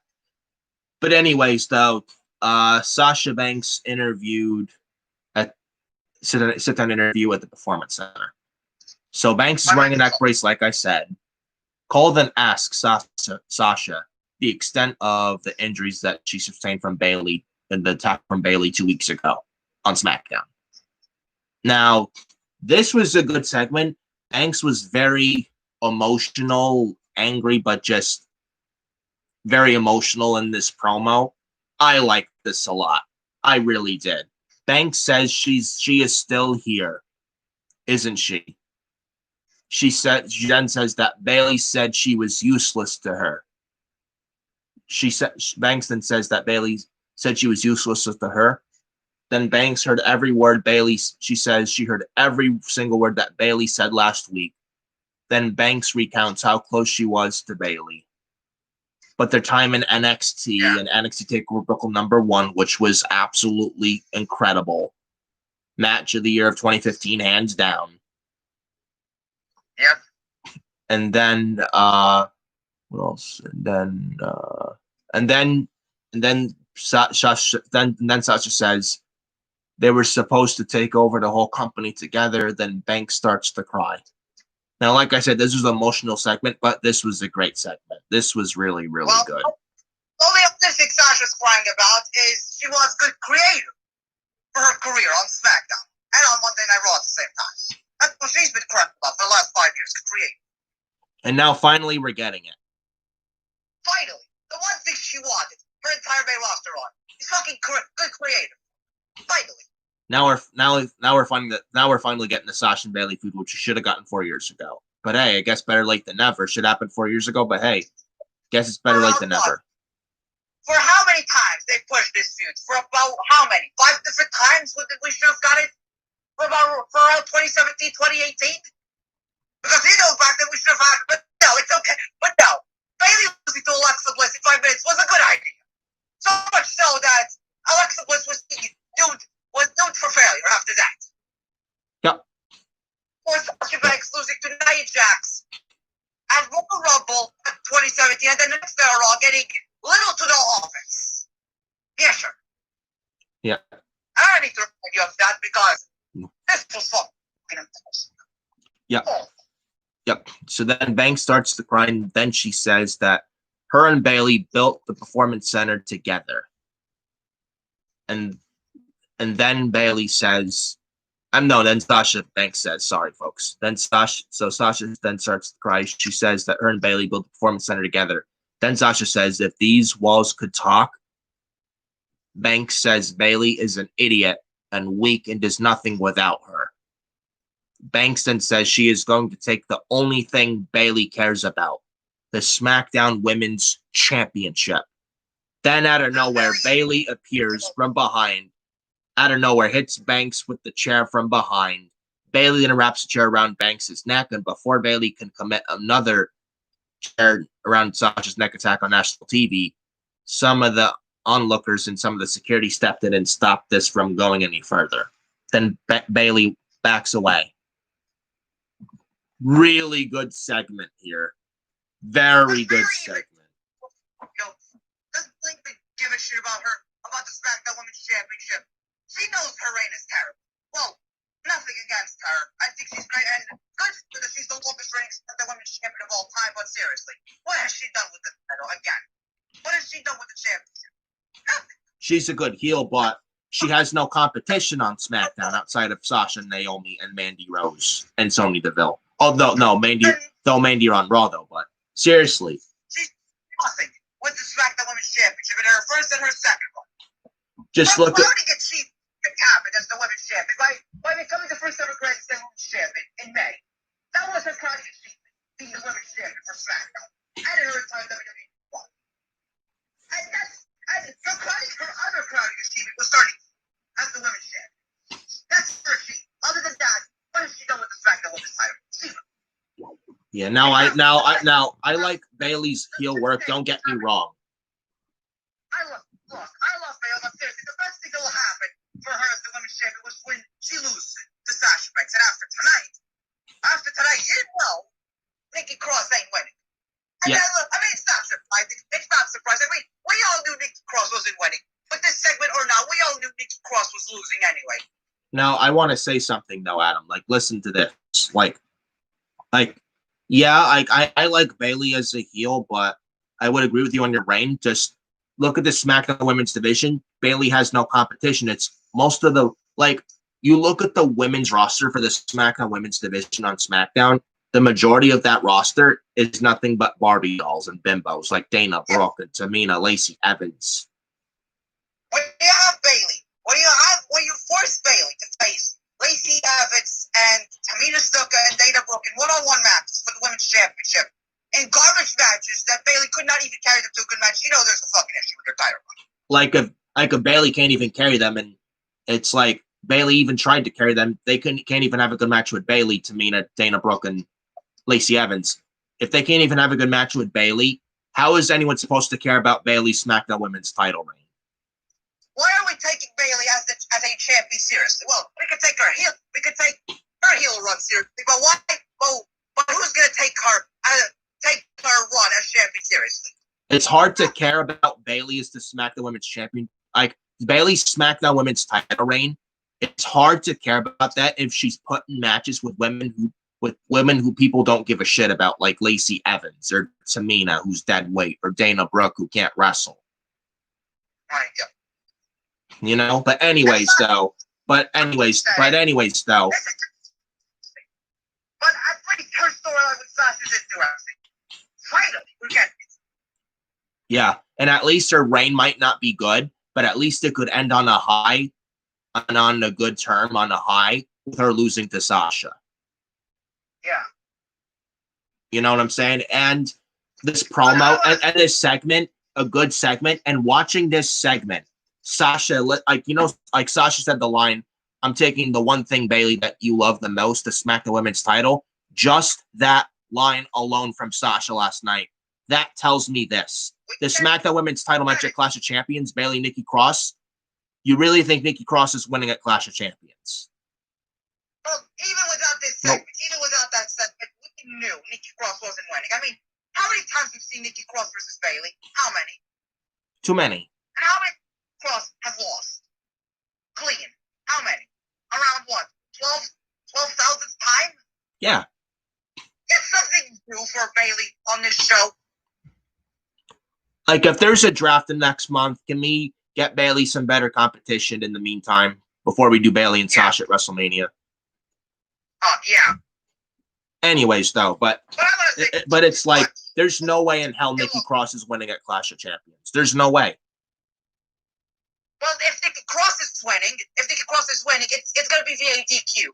When Alexa Bliss hits her with a Sister Abigail again. And get Bayley disqualified. Either that, or Bayley retains, but Bliss crossed the title. Yeah. Or Sasha could interfere, to all we know. I mean, look, as much as I love this storyline, they made all the people mistake having Sasha Banks come back immediately. Because with an attack like Bayley did on Sasha, it should take local TV for around a month, 2 or 4 months until the rest of the year. Well, they had the neck brace on them, which I'm happy they did, though. That was attention to detail. All I'm saying is they should have brought Sasha immediately after that. They should have. Because it means if she was off of TV until the Rumble. But anyway. But then again, DJ Storms brought up a point, though, Adam. And he said this on Twitter a while ago. Listen to this. Like, Adam, like DJ Storm. I know it. Look, I understand they need a big match for Hell in a Cell between Sasha and Bayley, but why are you giving it away? Why are you giving it away already? Because a Hell in a Cell match should finish off a feud, not start off a feud. Yeah. Anyways, though, but DJ Storms did say about, like, what, a week ago? That he said, like, do Sasha and Bayley at WrestleMania, but it's like, we have to wait 5 months with Bayley versus, like, bimbos. Who wants to sit through that for 5 months? I mean, until we get to Bayley and Sasha. Just these versus Dana Brooke again. Who wants to see that? No one. If you wish Bayley would just destroy fucking this title and create her own title. If it's against Dana Brooke, yeah. But anyways, though, I agree with you with bringing Sasha back too soon. But I am happy at least they had the neck brace, and that if Sasha wasn't wearing a neck brace, I would have had a big problem with that. But I understand they need a big match for Hell in a Cell, but inside the cell with Sasha, but why are you giving it away this early? I mean, a cell match should finish off a feud. Just look at Mick Foley versus The Undertaker in 1998. They were feuding for about 2 years, and this ended their feud. Or The Undertaker versus Triple H at WrestleMania 28. That ended up their feud from their long-term feud that they had for over a year. Why can't the same thing happen with Sasha and Bayley? And if Sasha and Bayley for the SmackDown titles at Hell in a Cell, that should be main event. It's two things. A, Sasha is winning because she knows she has to win the championship, or Bayley wins, but she wins and then attacks Sasha after the match so brutal that Sasha's taken off TV for the rest of the year. Then return at the Royal Rumble at number 30, win the Rumble, and then wins the SmackDown Women's Championship for Bayley at WrestleMania. Yeah. That's what should happen. We're not going to have Bayley win because even if it wins clean and then Because after that, Sasha cannot challenge for the women's championship again now that she lost to Bayley. But the only way that she could get another shot is if she wins the Rumble match for the women. And Bayley not do anything about. Bayley's not going to do anything about because Sasha now has to choose. Now can choose Bayley. And can choose Bayley to be a champion she wants to face at Mania. Yeah. And it's like a Bayley's, if they're going to do the match, I want to sell and a Bayley retains, fine. But you got to have, if you're going to have Bayley retain, you got to have Bayley attack Sasha after the match and do such a devious attack on Sasha so badly and so calculating that it takes Sasha out until the Rumble next January. Yeah. Or Sasha has to win. Or Sasha has to win. It's one or the other. There's no other way. But I want to say, if Sasha wins at the Hell in a Cell, it's all in the follow-up. It's all in the follow-up. We'll have to, yeah, I agree. It's all in the follow-up. Yep. After the follow-up, we'll see what happens. No way they could have Sasha lose the championship in her first defense like they did with her Raw Women's title race.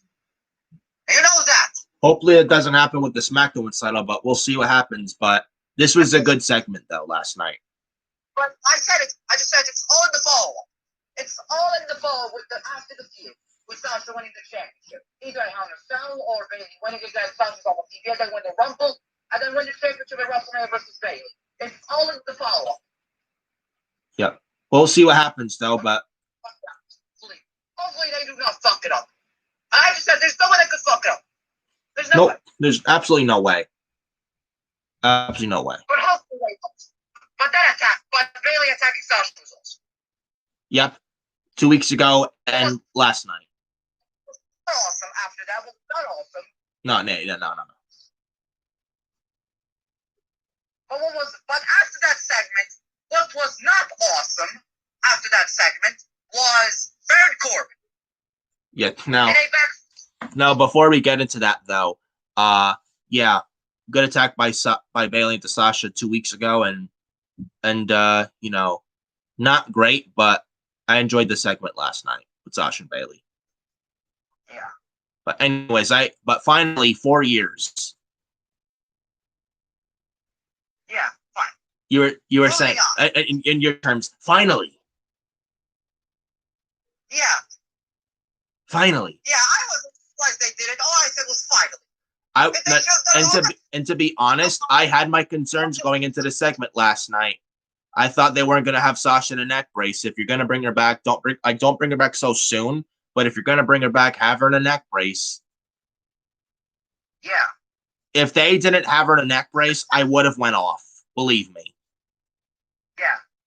And at least there's some logical aspect. At least they are doing things the right way on SmackDown, and I appreciate it. Yeah, people want to say, oh, it's no problem with Murphy and Rollins breaking up, then they team back again. Yet people want to say there's no problem with that. Yeah, right. Yeah. Moving on, though. Baron Corbin.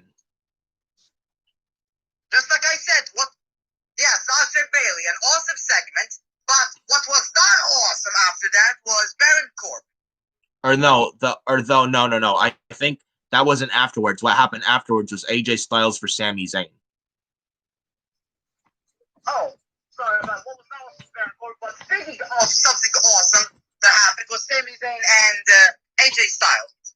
This was a good match. Decent match. It was a good match. It was actually good for 15 minutes that they were giving. Yep. And now with this match, Sami yells at the ring announcer for not announcing him as the Intercontinental Champion. Styles then attacks Sami from behind. Then Oshigoroshi by AJ Styles. Sami kicks out. Sami then responds with the Haluva kick with Kawada kicks, followed by a stiff DDT, which looked nice. But then Styles kicks out. Styles then dumps Sami to the outside, diving elbow strike to the outside by Styles, almost like a phenomenal forearm to the outside for AJ. Then they go to commercial break. And then after the break, Styles then escapes Sami's superplex attempt. Sami then avoids Styles' phenomenal forearm. Then Sami drops Styles with a stun gun.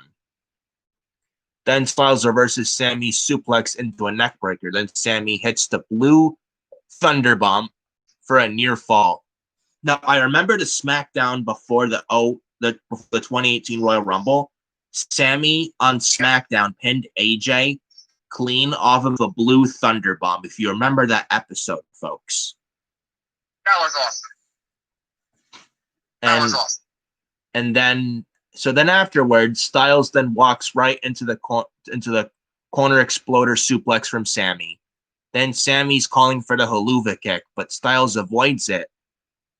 And then, so then Styles avoids the haluva kick, but Sami rolls him up with a handful of tights. The referee catches Sami with the handful of tights, and he tells Sami to let go. Then Styles rolls Sami up with a handful of tights, but the ref doesn't see it. And AJ gets the pin on Sami for the 3 count. And Sami's arguing with the ref about the handful of tights that AJ had. And then after this match, Jeff Hardy then runs down to the ring and he attacks Styles and Sami Zayn. Hardy then pulls out a table, then a ladder with Jeff Hardy from underneath the ring. Hardy then hits Styles and Zayn with it. And there was one spot on the outside. Jeff has the ladder in his hands. AJ Styles and Sami Zayn are behind Jeff Hardy next to the announcer's table in the front of it. Jeff Hardy has the ladder in his hands, and he backs away, and he walks backwards, hits both Sami and AJ with the ladder. I love this. And then afterwards, Hardy then brings the ladder in the ring. Jeff Hardy brings the ladder in the ring. He starts to climb the ladder. So I think he was going for a leg drop or a swanton off the ladder to Sami in the ring off the ladder. But Sami rolls out of the ring, and then Hardy steps down off the ladder, and he grabs and he asks for a mic. He grabs the mic, and he says, "I'm tired of." And then Jeff Hardy says on the mic, "I'm tired of this Intercontinental Championship confusion. The time for talk is over." And then Jeff Hardy says that he challenges AJ Styles. Then Jeff Hardy says that he challenges AJ Styles and Sami Zayn to a triple threat match at the Clash of Champions for the Intercontinental Championship. But Jeff says he doesn't want it to be a standard triple threat. He wants it to be a ladder match. I love it. This is great. Not awesome, but this is good. The show. It should definitely steal the fucking show. And actually, I'm happy it's not regular one-on-one. This could steal the show. Yeah. I don't know about match of the year, but this could definitely steal the show for sure. Yeah. This could be fantastic. Like I said, this is the first time since 2016 since I've been invested in an IC title feud. Yeah. Well, in SmackDown. With 2016 with The Miz and Dolph Ziggler. This is the first time since that with that. And Sami Zayn, man, he's good at what he does. Yeah. To be totally honest, AJ Styles, we all know how great he is. AJ Styles, Jeff Hardy, people like him. Your thoughts on this whole thing, Adam? Fantastic. I'm interested in this match. This could steal the fucking show. It could be the best match of the show. I agree with that. Who do you think wins at Clash of Champions? Who do I think? It's either it could be Jeff Hardy, to be honest. I think it'll probably be Jeff, then he fits with Sami Zayn afterwards. I think that's where they go with this. Yeah. Maybe they do some finish where Jeff retains, but Sami gets robbed. Yeah. And Sami could ask for like a rematch, and and this whole and it's like with Sami Zayn, he was the Intercontinental Champion at Elimination Chamber in March. He beat Strowman for it. Then he beats Daniel Bryan at WrestleMania. Then Sami leaves because of the coronavirus. They held this Intercontinental Championship tournament. AJ Styles wins it by beating Daniel Bryan. Then he loses the IC title to Jeff Hardy on the SmackDown before SummerSlam this year. And Sami never lost the IC title. So this whole thing with So with AJ, Sami, and Jeff involved in this whole thing with the IC title, with this thing, it makes sense. You're not going to leave AJ Styles out. You're not. You're not. And it makes sense to have him involved. Yes. You know, it's like, I know with feuds, mostly it should be one-on-one, but you can add a third person, make it a triple threat, only if it makes sense. In this instance, it makes sense. This should be good at Clash of Champions. I'm looking forward to it. You should too. Yes. But I expect Jeff to win a Clash of Champions. Should be a really good match, and I expect these three guys to deliver at Clash of Champions. Should be good. Should be great. Absolutely. Absolutely. And by the way, Jeff already signed a 3 or 5 year contract with WWE, by the way, because you guys didn't know. I think 3 years. 3 years? Or they said 3 or 5? I don't know. I think it's 3. Like Rey Mysterio. Yeah. Yeah. He's the last contract he signed was 3 years. I'm not sure if it's 3 or 5, but he did sign a new contract.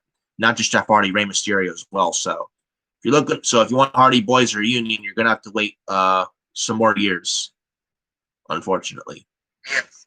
But anyways, though, we go backstage then. Otis is backstage is Heavy Machinery.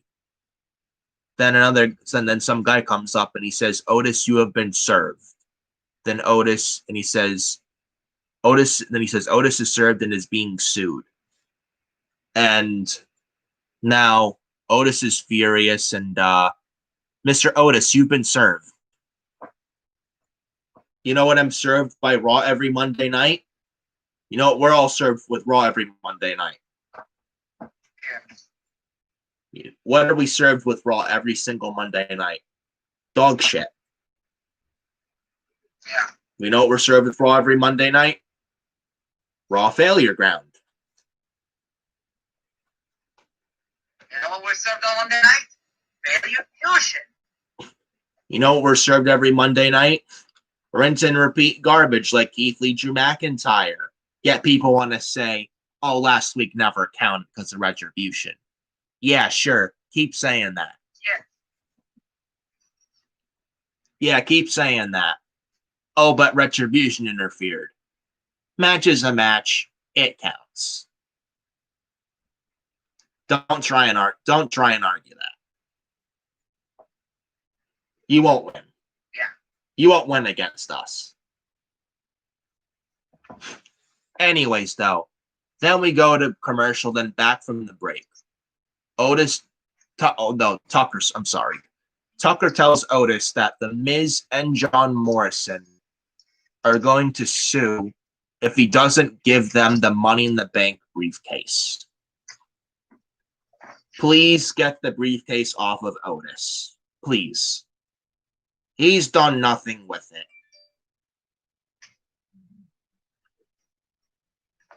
Hello? Yeah. I can hear you. Okay, that's good. Yeah. Please get the briefcase off of Otis, please. He's done absolutely nothing with it. Do you even realize that he's Mr. Money in the Bank? I know. And he's not even ready for the main event level. He's not. You know. We'll never.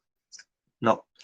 And I hope they take the briefcase off him. Your thoughts on this? Take the briefcase off Otis. In fact, I just said, did anybody realize? Nobody even realized that he was winning. Nobody even predicted he was going to win. Nope.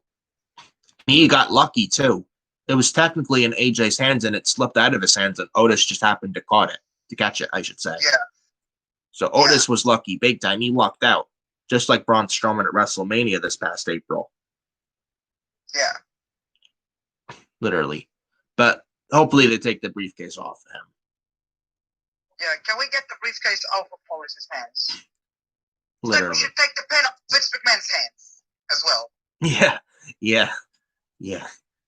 Anyways, though, then you were talking about the Baron Corbin segment. This is it.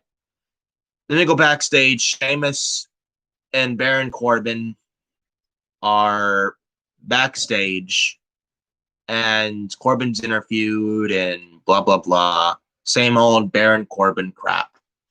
The King's Ransom and King Neptunism or whatever. Blah, blah, blah, blah, blah. Who cares?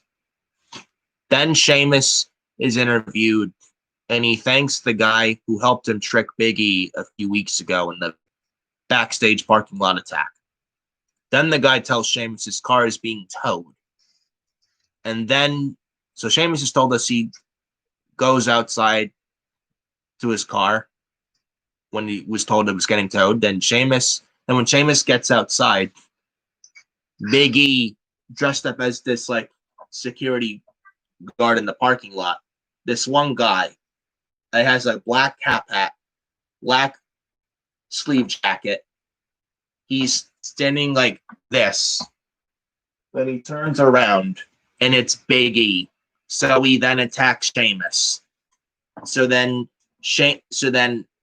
with this, Sheamus then uses the guy that uses one other security guy as a human shield. And Big E beats the ever-loving shit out of the security guard. So Big E and the security guard go up on the top of the roof of the car, belly-to-belly suplexes. Big E belly-to-belly suplexes the security guard guy right on the roof of the car, right on the car windshield. And he looked, I swear to God, this security guard looked dead after that. Well, honestly, one of the security guys looked like Alexander Wolf. Yeah, he almost did. And, man, he got his ass beat by Big E in that attack last night. I'll tell you that. The belly-to-belly right on the car windshield. And he looked dead after that spot, man. That looked nasty. That looked absolutely nasty. And then afterwards, Big E then Big E has the trunk of the car open. He then throws a security guard right in the trunk of the car. Then he closes the trunk, and then Big E yells, "Daddy isn't done." And he says, "Sheamus, you ain't done. You ain't done. You ain't done with me, Sheamus." And now, next thing I want to say, have you guys ever played Grand Theft Auto 5, that video game on PS4, Xbox One, or PS3, Xbox 360, or PC? Whatever, like if you ever have that game, I don't know I don't know how many guys have that game and play that game, but there is one. Go ahead. I mean, it's out every day. I mean, it's 7 years it's been created, and it's selling like crazy. Selling like hotcakes. It's still selling out every single year. Yep. Now in that video game, there's one mission. It was the end of the video game. The missions one thing in the game. One of the final missions where you can kill, where he gives you the option A, B, or C. Option A to kill, I think, Trevor, then B, Michael, then C, Death Wish. Like in the video game, at the final mission in that game, you choose option C, Death Wish. Towards the end of that mission in the game, where Trevor Phillips goes to Devin Weston's house, he kills all of his security guards, shoots them all, kills them. Then he kidnaps Devin. And then he punches Kevin in the Devin, sorry, not Kevin, Devin, sorry. So he kidnaps Devin at his house. He punches Devin in the face. And it's where Devin Weston's like, before Trevor kills the security guards, "Hey, if you got news from the Foundry team, I don't want to be disturbed." And then Devin's like, "What do you mean all our operatives are dead? Wait, hear me out." Then Trevor's like, "No more talking." Go ahead. No more talking. And then Devin Weston, one side of his jaw is bloody, a blood scar, you could see it. Then Trevor picks up Devin Weston. He places him in the trunk of a car, closes the trunk. And you know what Trevor Phillips in GTA 5, he's like, this is what, when Trevor Phillips in GTA 5 says, it's like, when people I put in my trunk are usually dead. Yeah, I wish Trevor Phillips was actually real. In fact, In fact, actually, the guy who was playing the Trevor Phillips character in the video game, I wish he was portraying Trevor Phillips in WWE. And he beats the shit out of Vince McMahon for how awful his booking is on Raw and SmackDown. Yeah. Now, this attack, when Big E put the security guy in the car trunk, this reminded me a lot of Trevor Phillips and Devin Weston with the Final Mission Option C in GTA 5 video game with Trevor Phillips and Devin Weston. This attack with Big E on the security guard reminded me a lot of that. Yeah.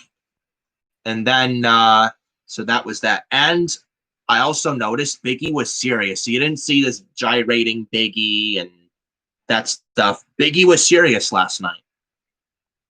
Your thoughts? Yeah. Finally, where was this Big E for the last 2 months? Exactly. Like, he didn't gyrate. He wasn't flipping pancakes. Where was this Big E many, many moons ago? This was good. Yeah. Not great, but this was a decent one. Decent thing. Like, we should get this Big E more often. More this Big E, the better. Please. More Big E, the better. More serious Big E is the better. And yeah. I want Big E to get a push, but he's got to be serious. You can't go out there just gyrating and not take it serious. He's got to take it serious. Like, remember when Kofi Kingston was WWE champion last year in 2019? I mean, don't get me wrong. WrestleMania 35, the moment Kofi won the WWE title was great, but his title reign wasn't that good. And a lot of that was last year. He was the champion. He was out there flipping pancakes. Like, you're a world champion. Like someone's the world champion. Who, like, what world champion goes out there and flips pancakes? Go ahead. Your world champion is throwing flapjacks on SmackDown, and he's pulling pancakes from his fucking pants. Behind his belt. Stuff behind his belt. And he throws them out to the fans. Nasty. Awful. Imagine eating a fucking cake from somebody from his fucking pants. Oh. Man, that's a good way of getting food poisoning. That's a good way of getting sick. Disgusting, by the way, guys. Disgusting. I would never eat out of someone's pants. I know. From Kofi's tights with the pancakes, no. I'm sorry. I mean, I like pancakes, don't get me wrong, but I'd rather good ones. And as much as I like pancakes, I prefer waffles over pancakes, by the way. You have waffles with fried chicken and buttermilk fried chicken with syrup poured. Man, that's delicious. Eating food from a guy's pants. My God. Sickening. Nasty. You thought the boogie worm with eating worms was bad. Now I'm being forced to eat a pancake after it being taken from somebody's fucking pants. Oh. Yeah. Main event. Yes. So, anyways, moving on. Biggie, the more serious he is, the better. He showed a serious side last night, and I liked it. I liked it a lot. Main event. It was good. Not great, but main good. Event time. Yes. So now in-ring segment. This is the main event. In-ring segment. Roman Reigns, Paul Heyman. Heyman hands Reigns the mic, and then Roman says that he came out here first to avoid any confusion. He says, "This is my ring, my island. And if you want it, if you want it, come take it from him."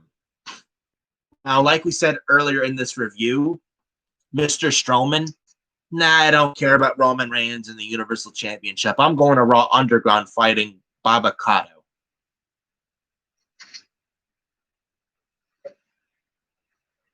Hello? Yeah. So it's like Braun Strowman, no, I'm not going to fight Roman in the Universal title. I'm going to be the fake monster among men and go to Raw Failure Ground. Like we said earlier in the video.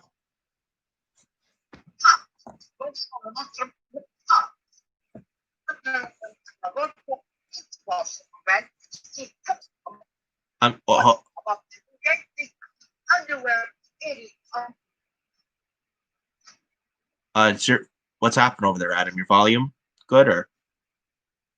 Cut the volume. Our friend is live. Oh yes, the 20 minutes ago Lightning Flash update too on DJ Storm's channel. Let's talk about 20 minutes ago. Yes, Let's talk about that. Yes, anyways, though. Yeah. Braun Strowman, fake monster among men. But anyways, the main event, Samoan street fight, Roman Reigns, Jey Uso versus Sheamus and King Corbin. It was 9:45 that went to commercial. Then it went like a 5-minute commercial. Then the match starts officially at 9:50. So Reigns sends Corbin out of the ring. Sheamus then pulls Reigns right out of the ring, and then Reigns sends Sheamus over the barricade. And then Sheamus leans over the barricade. Uso drops him with the super kick. Then Uso walks into the deep six on the outside by Baron Corbin. And then afterwards, Corbin then tosses the chair into Reigns' face. Then Reigns tries to pull the table from underneath the ring, but Sheamus comes charging in and hits a nasty knee strike on the Reigns on the outside of the ring. Corbin and Sheamus then launch Reigns over the announcer desk. Corbin and Sheamus then double powerbomb Uso through a table set up in the ring, but Jey Uso kicks out. Then Corbin goes to the outside area. Then when Corbin does do so, Reigns has this desk chair in his hands, and he tosses it right at Corbin's face, and it hits desk chair hits Corbin right in the face. And then Corbin is out.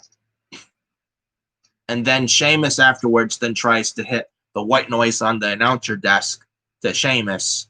But Sheamus tries to hit the white noise onto Roman Reigns on the outside through the announcer desk. But Roman fights out of it and reverses it into a Samoan drop.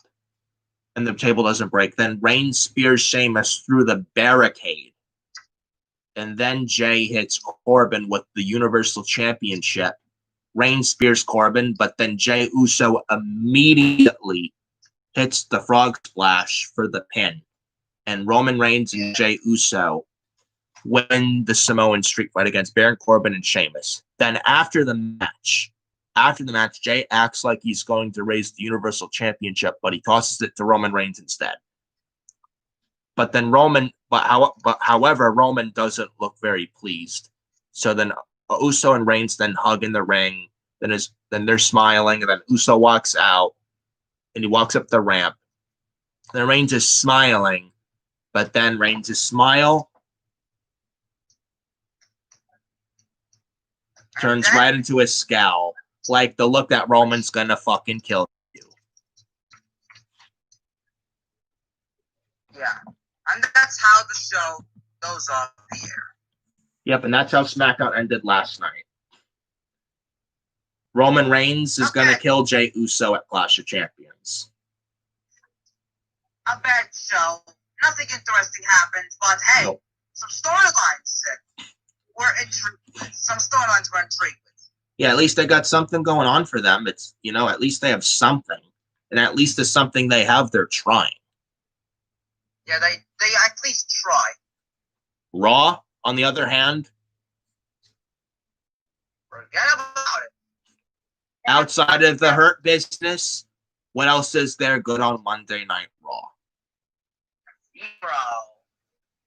Absolutely zero. And don't tell me Keith Lee's a good part of Raw because he's ruined on Monday Night Raw. They changed his music, then they put him in this skirt, then they put him in a singlet. And they changed his trunks to basketball shorts. Yep. And we're getting Keith Lee, Drew McIntyre again Monday on Raw. Again. How long before they change his fucking boots? Oh my god. Imagine if they put Keith Lee in white boots. Yeah, how long for Keith Lee?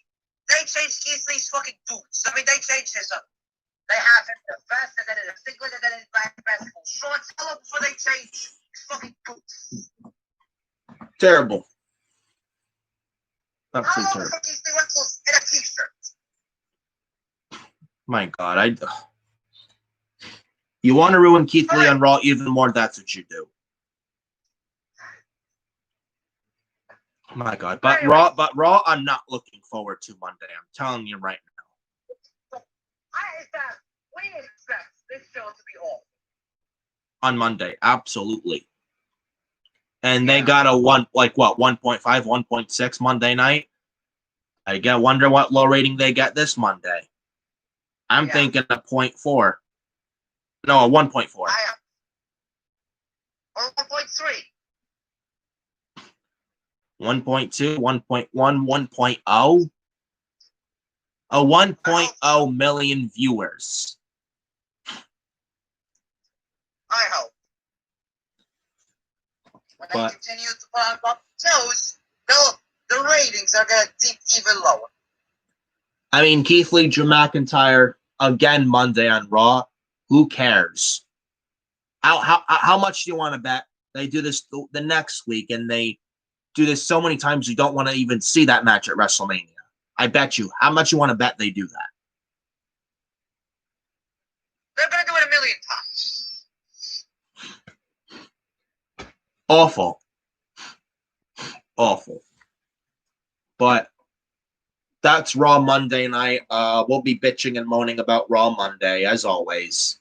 Now, like I said, and yeah, Raw I expect to be a shit show Monday. We all expect Raw to be a shit show Monday. That's going to be bad, but that's that. But SmackDown last night, not a good show, but at least they have some storylines going on there now, and at least they're trying. Like Roman Reigns, Jey Uso, AJ Styles, Jeff Hardy, and Sami Zayn, Bayley and Sasha Banks, and now Alexa Bliss. At least they're trying with some of the storylines they got. Monday Night Raw? Garbage. Nothing positive on the show that is not named the Hurt Business. Like, name me one storyline that's good on Raw outside of the Hurt Business. Name me one. I'll give you 5 seconds. Name me one. 0. Absolutely fucking 0. Do you expect Raw to be good Monday night? Because I don't. It's going to be another bad episode. It's going to be another bad episode. And we'll be bitching and moaning as always with Raw on Monday night. Guarantee it. And that's that. And that is your SmackDown review from last night, September the 18th of 2020. And that is that. Thank you guys so much for joining me and Adam right here in the Furious Nation channel, right here for the SmackDown review this morning from SmackDown last night. Hope you guys had a good time. We're going to get the hell out of here, and hope you guys enjoyed us with the SmackDown review. Hope you guys enjoyed it and had a good time with us and stuff like that. And thank you guys so much for joining me and Adam for this review with last night here in the Furious Nation channel. And what happened? Nothing. Oh. Follow us on social. Yes. So before that, thank you guys so much for joining us for the SmackDown review, and we'll see you later on for more good content and all right here on this channel. Follow me on Twitter at FioriNeck579. Follow Adam on Twitter. He has a Twitter account as well. Follow him. Follow me on Twitter at Fiori, and with me with Twitter, FioriNeck579 over on Twitter. If you want to follow me on Twitter, follow me on Instagram at NicholasFiore2014. Adam's got Instagram as well, folks. You can follow him on Instagram as well. He has an Instagram. Adam is a friend on Facebook if you like. Adam is a friend on Facebook if you like. It's not required, but the option's always there if you want to do so. And that is that as far as social media platforms go. Remember to hit the like button and the subscribe button. And remember to hit that bell for all notifications with the videos coming from the Furious Nation channel right here on YouTube. Thank you guys so much for joining us for the SmackDown review for this morning from SmackDown last night. I'm Nick Fiore, and this is Adam. Thank you guys so much for joining us for the SmackDown review, and we'll see you later on for more good content right here on the Furious Nation YouTube channel. Thank you guys so much for joining us for the SmackDown review, and we'll see you later on for more good content here on this channel. We'll talk to you guys later.